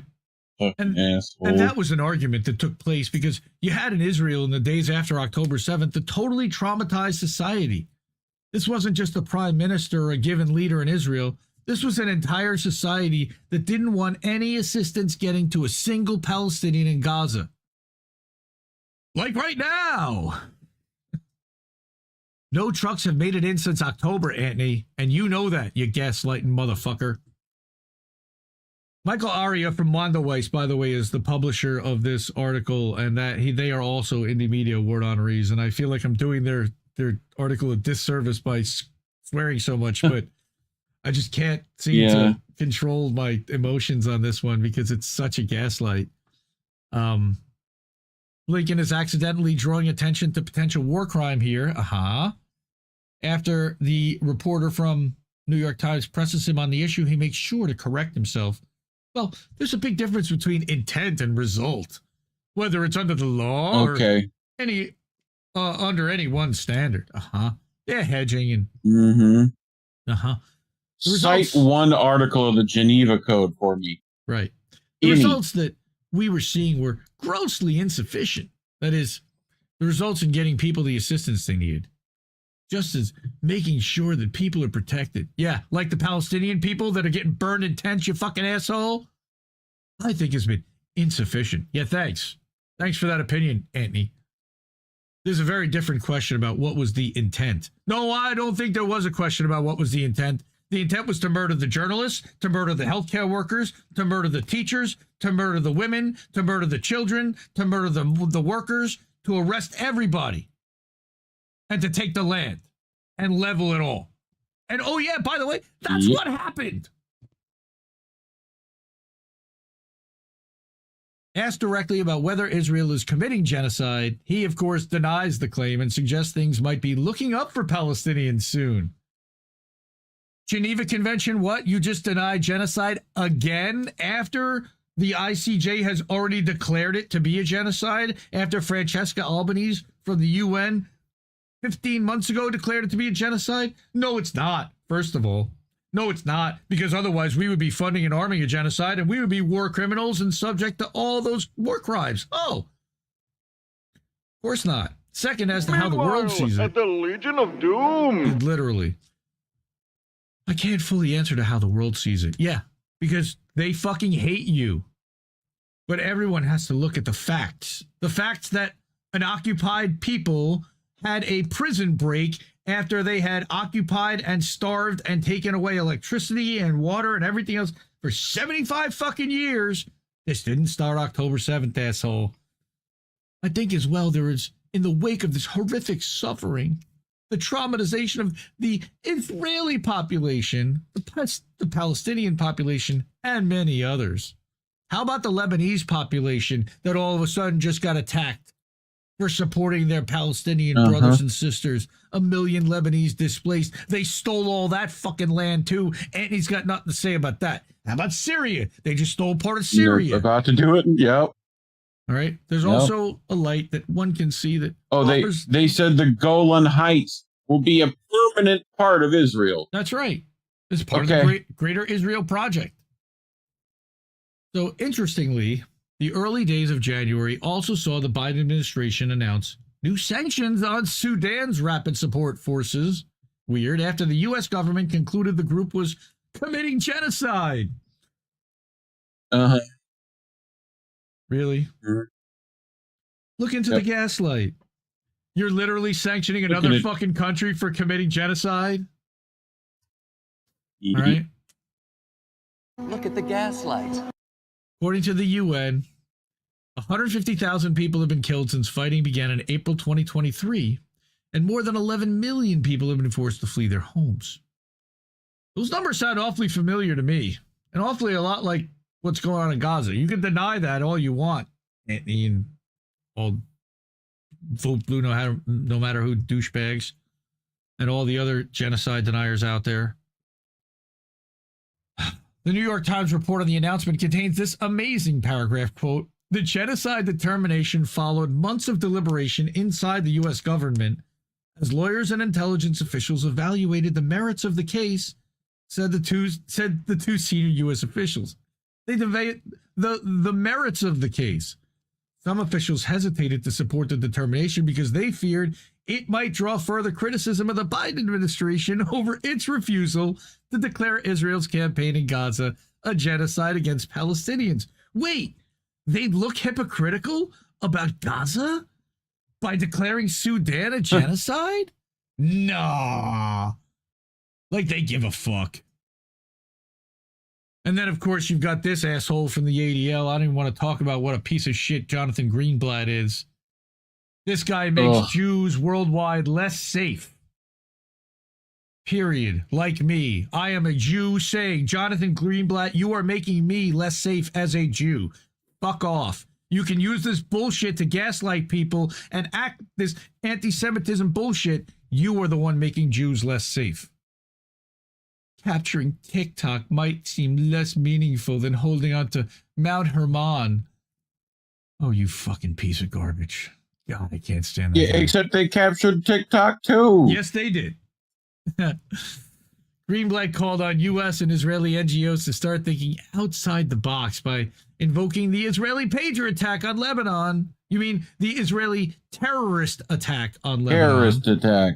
And the Israeli raid of an Iranian missile factory. You mean an attack on a sovereign country? All right. I'm not going to read through all that nonsense. Fuck Jonathan Greenblatt. And then I got one more fuck you from the Israelis to the Palestinian people. We covered last week the Palestinian doctor, okay, Hussam Abu Hussein Safia. We still don't know where he is, except we think he's in State Haman. But worse, his mother died the other day. Yep. Heart attack. And kids too, right? Well, his kids had already died, but he continued to operate after his children had been murdered. But that was it. His mother died of a heart attack as he's held in the Israeli camp, basically not knowing where he is and out of concern and worry. And probably a lack of health care and sleep and bombs dropping all around her and worry that her son is being tortured. Dignity. So fucking disgraceful. What the fuck are we doing? What are we doing? Have you no decency? Seriously. Where's that? I want to hear that. Have you no decency, sir? You know? May her memory be a blessing. Terrible. And again, like I say to Abu Bakr, I can't even begin to apologize to Dr. Abu Safia. I mean, for all he's stood up for and all he's had to withstand, how do you begin to, besides just giving him his life back, apologize for all that's, I mean, you can't, but, well, we're certainly not monetized for covering shit like that. So by all means, if you're able to, I hate to beg for money like from that and everybody else that's in rough shape, and buy some merch at the Indie News shop. Sure. You know, scrolling across the bottom, he's about to break me. Journalism is not a crime. That kid killed me. He really got me. I mean, yep. So I'm sorry everybody for doing that to everyone. That's what I'm seeing in my world. That's what, unfortunately, we can't turn that off. We can't bury our heads in the sand and forget about it because these people are actually suffering. We're sorry. But there are so many struggling and suffering out there, and to turn a blind eye to it and ignore it because we're good or because we're we have too much on our own plates to deal with. We can't. We gotta keep our eyes open and our heads on a swivel, and that's what I'm gonna keep doing. And I love you all, and it's just this is a tough week. Seeing some of those places in California and some of those families, and there was a 67-year-old guy who stayed with his son. They couldn't who had palsy or something, and they couldn't move him, and he couldn't get out, and he and his son both died. And there are tons of stories like that, and it's just, late stage capitalism and climate change that we're not doing anything about, and we don't have any real serious leaders that are not bought, paid for, and simps for the ownership class and the ruling class that are trying to kill us. And guess what? They're doing a good job of it. And I'm just here to report on it, unfortunately, and to amplify the good journalists that are reporting on it, that are sacrificing themselves like Abu Bakr, that are putting themselves in harm's way to get the footage, that are submitting FOIA requests and waiting for decades and pushing governments like Stefania Marizzi's been doing. This week, Stefania Marizzi we won our FOIA case on Julian Assange in London. There's a judge in London, Judge Foss, who ruled that the Crown Protective Services, and we've talked about Stefania before, must shed light on the destruction of key documents on Julian Assange. Now, this actually was when Keir Starmer was in charge. She published this in Il Fatto Quotidiano, the publication she writes for in Italy. Okay, she said that for more than 9 years, we've been trying to obtain the full documentation on Julian Assange and WikiLeaks case. And after discovering that part of the documentation was destroyed in 2017, we've been trying to investigate why it was destroyed and to determine if there's some way to retrieve it or if it is now really permanently lost.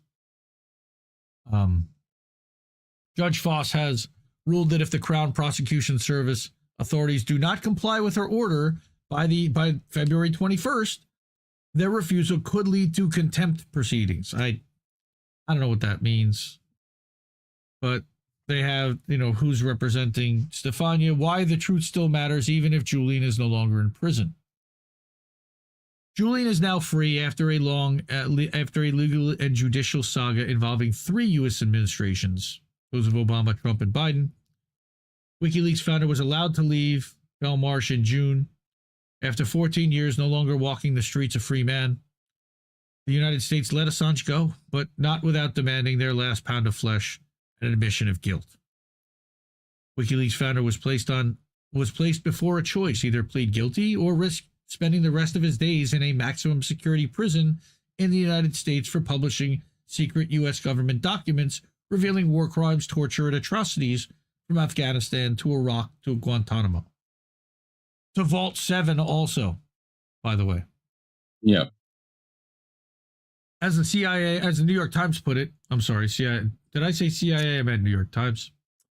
The agreement means that for the first time in American history, gathering and publishing information on the government considers secret has been successfully treated as a crime, and this new precedent will send a threatening message to national security journalists. But that plea deal is not only a sort of Damocles hanging over the heads of reporters should they, like Assange and his WikiLeaks colleagues, reveal state criminality in the future.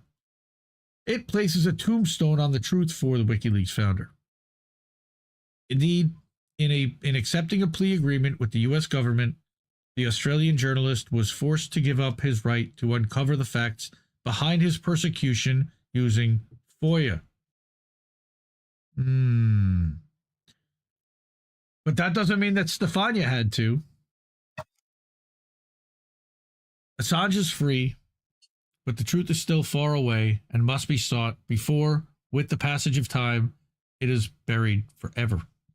Because it matters, and not just to him and his organization. The truth matters, first of all, because although the Assange case is closed, there's no definitive confirmation that the U.S. government's investigation into WikiLeaks is completely closed. And secondly, because the persecution of WikiLeaks has been one of the most extensive in the history of Western journalism. Ola Binny's still out there. Kirsten Hernautson is still out there. They may not go after Julian, but that's not stopping them from going after anyone at WikiLeaks. Stefania.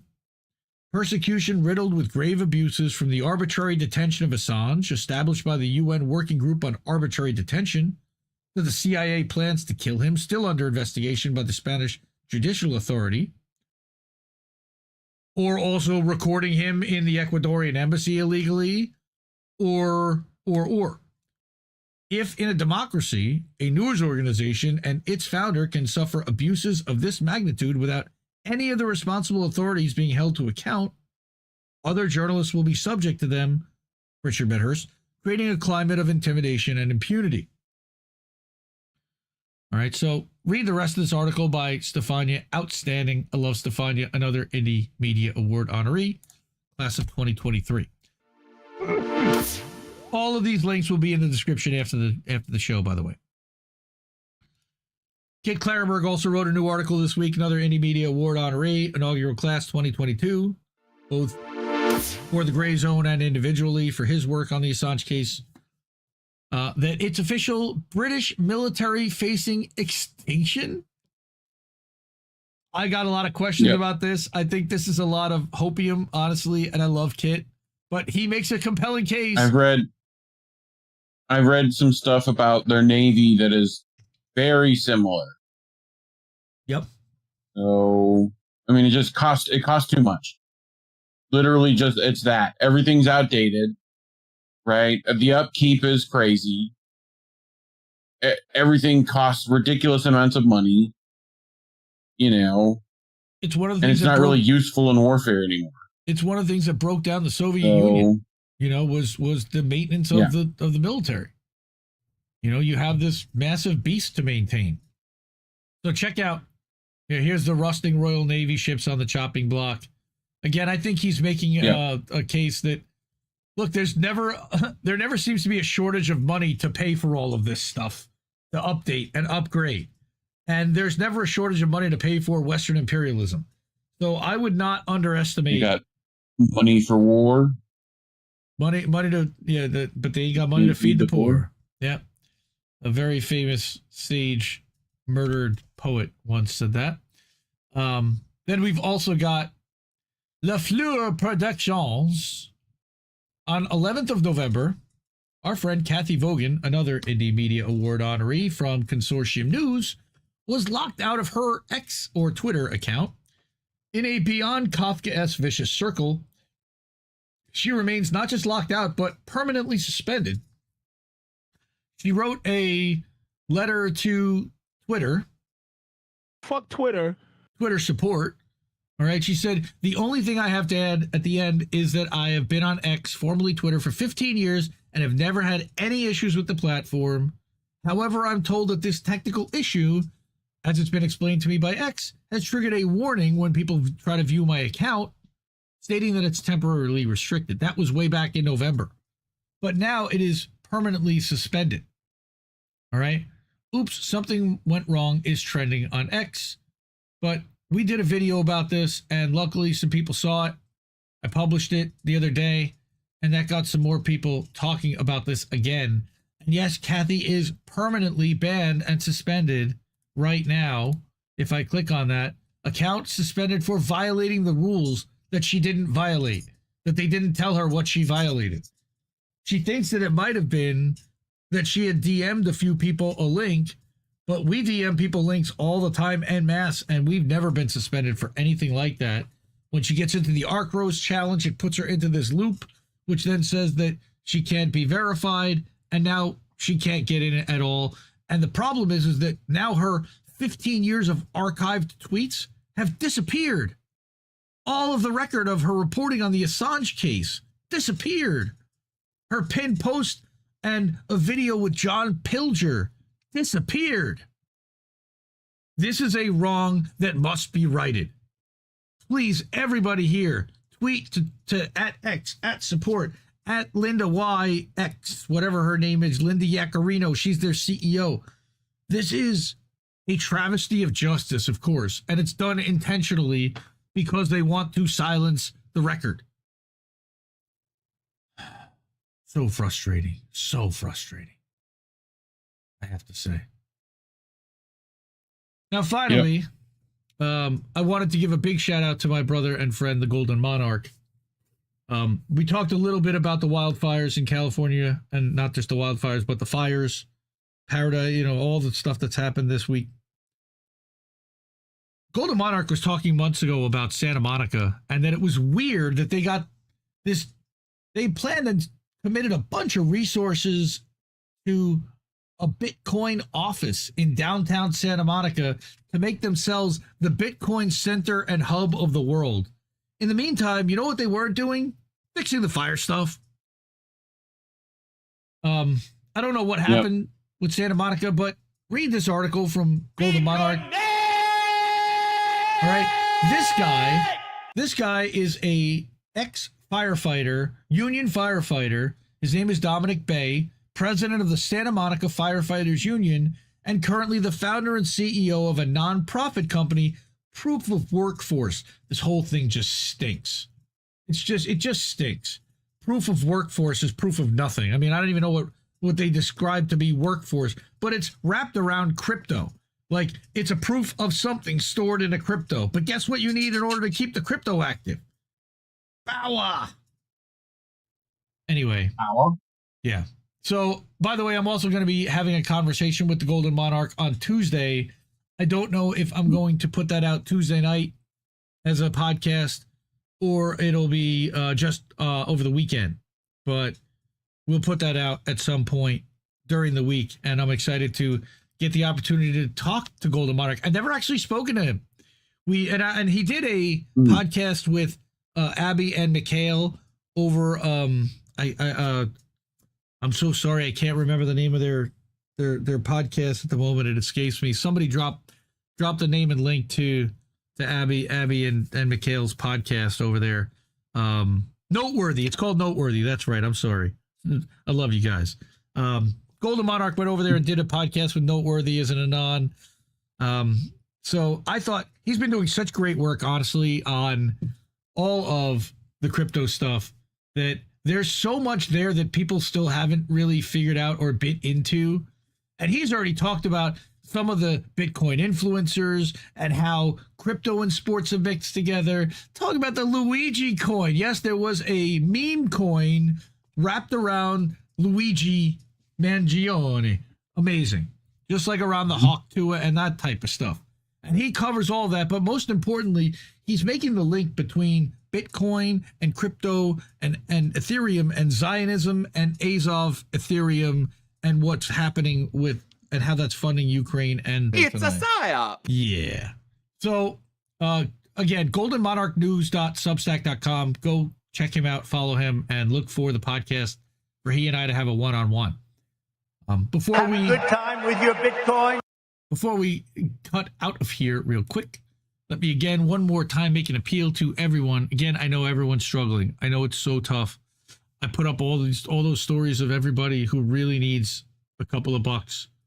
Everyone does. I would say give to them right now before giving to us. But I appreciate everyone who does. I saw that we did get something in, and thank you so much. I don't know if it was Sean or if it was someone, Kameshwari Kate. I didn't get to see who it was, but thank you. Oh, there you go. Mikhail said we had him on twice, but I guess the second episode got taken down. Oh, that's too bad. I didn't realize that. Bad Cookie says I am once again asking for your financial support. Bad Cookies gives the Monarch credit as well.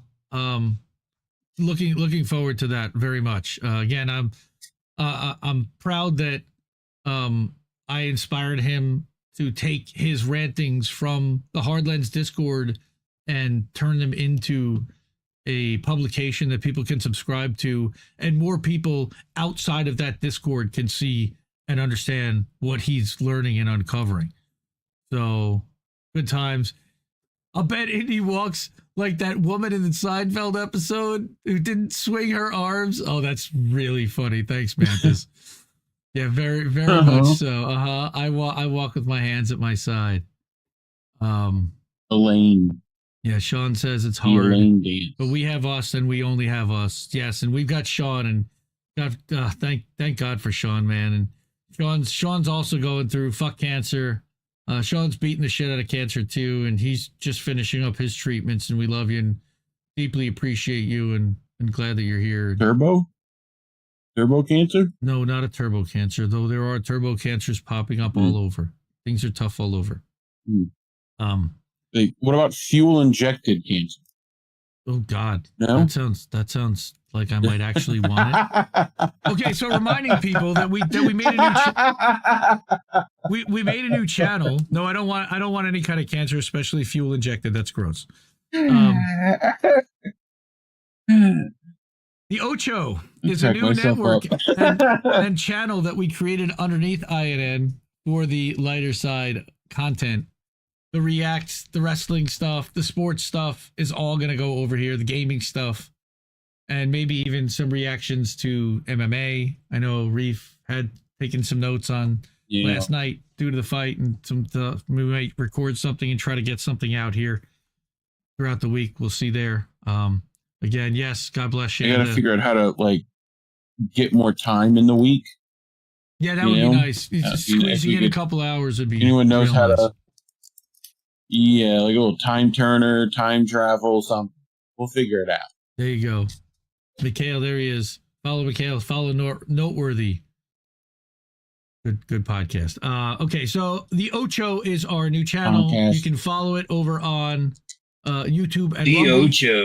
We have not made any new additional channels yet for it. We plan on at some point spreading out to also create a channel on Twitch and Kick, if nothing else, because those are platforms that I think that might work there. And then finally, we've got the calendar for the week. So we already had Pro Wrestling Talk last night. Tonight we had this show, and next we got Boats over on it. It says on the Ocho, it says right on the calendar, so everybody can see it, and there's our little logo. Monday through Thursday, we'll have AM Wake Up at 10 a.m. the simulcast just to our X Twitter account, and that'll be on Friday, the Independent Review. And then we got our INN shows. We've got the Maple Files Monday night at 8. Wednesday night, we're going to have INN News with this guy and Colin. Yeah. We'll have the Snow Himbo streaming at 9 o'clock. INN News. Yes, that one. 9 o'clock Thursday night, Snow Himbo. And that should be 7 o'clock, not 6. 7 o'clock on Friday night will be Angel in the Afternoon. And 10:30, we're going to do the replay for American Tradition. This Friday night, we're going to do the replay of Everyone Who Disagrees With You is an Extremist, the listening party from, I think it was December or January of 2 years ago. So we're coming up with, we just had a 2-year anniversary for that. So we're gonna listen to that, and we'll loop that once on Friday night. And then again, Saturday night, we'll have Pro Wrestling Talk. And if Oz and Chanda don't go live, look for the Golden Monarch one-on-one to stream live at that time. We'll find out it, and I'll talk to them if they are planning on doing a show Saturday night or not. And finally, because we're at the end, we've got the newsletters. INN newsletter, where you'll get a daily update. I've been doing a weekend edition showing Friday, Saturday, as well as the weekly update that includes the calendar, all the links, embeds. You can watch them all there. Coming to a Substack newsletter near you. Well, it is housed there, but you just go to INNnewsletter.com and you'll get to the Substack for INN. And then mine, where the clips for How Do We Miss That are. Mine. Wow, that was weird. Yeah, that kind of clogged my throat. Yes, IndieMediaToday.com. That's where you find all this, all the clips for How Do We Miss That, original articles that I write, stream alerts, guest appearances on other shows. Like I will be also on Hardlands scheduled for Wednesday morning with Kit. So I'll have to write up one of these things for Kit. And I never wrote one up from the Zaccaroni pizza one that I did. That was really good. I really enjoyed talking with him about Zionism and my path to anti-Zionism, especially after what I read tonight. God. But yeah, this is all free, by the way. Again, if you can contribute, if you can support independent media with a couple of bucks a month, that's great. Really appreciate it. Everything that we do is free of charge. No charge for any of this stuff. We're giving all the content away. We want you to see it, share it. Even if you can't afford to support, that's fine. Thank you. Just share. The price is wrong, bitch. Tell other people. Okay. Ocho Boats. Thank you, Fred. Ocho Boats. Yes. Bocha's a better ring. Has a better ring. Ocho Boats. Well, maybe. Reese dropping the link for Boats in the chat right now. So if you're there, Abby. Oh, is Abby here in chat too? Oh, that's cool. Oh, Noteworthy is at Abby. Hard to find people if people are just searching for Noteworthy. Oh, okay. I didn't realize that. At Abby do, Abby don't. So thank you, Mikhail, for letting me know that. But yeah, check that out. And I can always share the link. Just reach out to me if you really want to check that out, and I'll share it with you by all means. Oh, Steve Gill, Chanda will be live 1 p.m. Trailer Park Pundit tomorrow. So go watch Chanda, support Chanda. Again, I put the link to the GoFundMe in the chat earlier. It's also pinned to @Shanmasta, CHANMASTA on Twitter. So you can go there as well if you got a couple bucks to help her out. All right, my man. Anything else you got to say? I know I did a lot of talking. All right. No. No. Labels are bad. No, wait, no. Support independent media. We need more. We need it more than ever. I keep stealing his line. Give listener what little boats have to tell you. See you in a bit, fam. Fuck this shit, I'm out. No! We just fucking lost the stream! I had to say that earlier for real. I think I liked it better being blind, when I couldn't read between the lines, and when I couldn't see the cracks in the structure that lay bare before me the whole time. I think I liked it better back when I suspended disbelief and swallowed pride. I thought I knew the difference in the red from the blue, but they both bleed us so dry. They both bleed us so dry. My favorite songs don't hit the same way. I get to the end of a 4-minute track and I'm only looking back thinking, what did they actually say? So I can't keep giving us nothing and think we're bluffing about coming for your heads. Why play civil if you won't listen to 50,000 dead? And now we know our mission, we form a militia, make Congress a prison. No, why play civil when all these dead won't make you listen? What's more American than slaying your oppressors? What's more American than liberty or death first? God, I thought we were founded on abolishing the tyranny of those who would starve a village all to live empirically. And I regret that I have only one life to give for my cause now that I can see the cause so clearly. See, I want our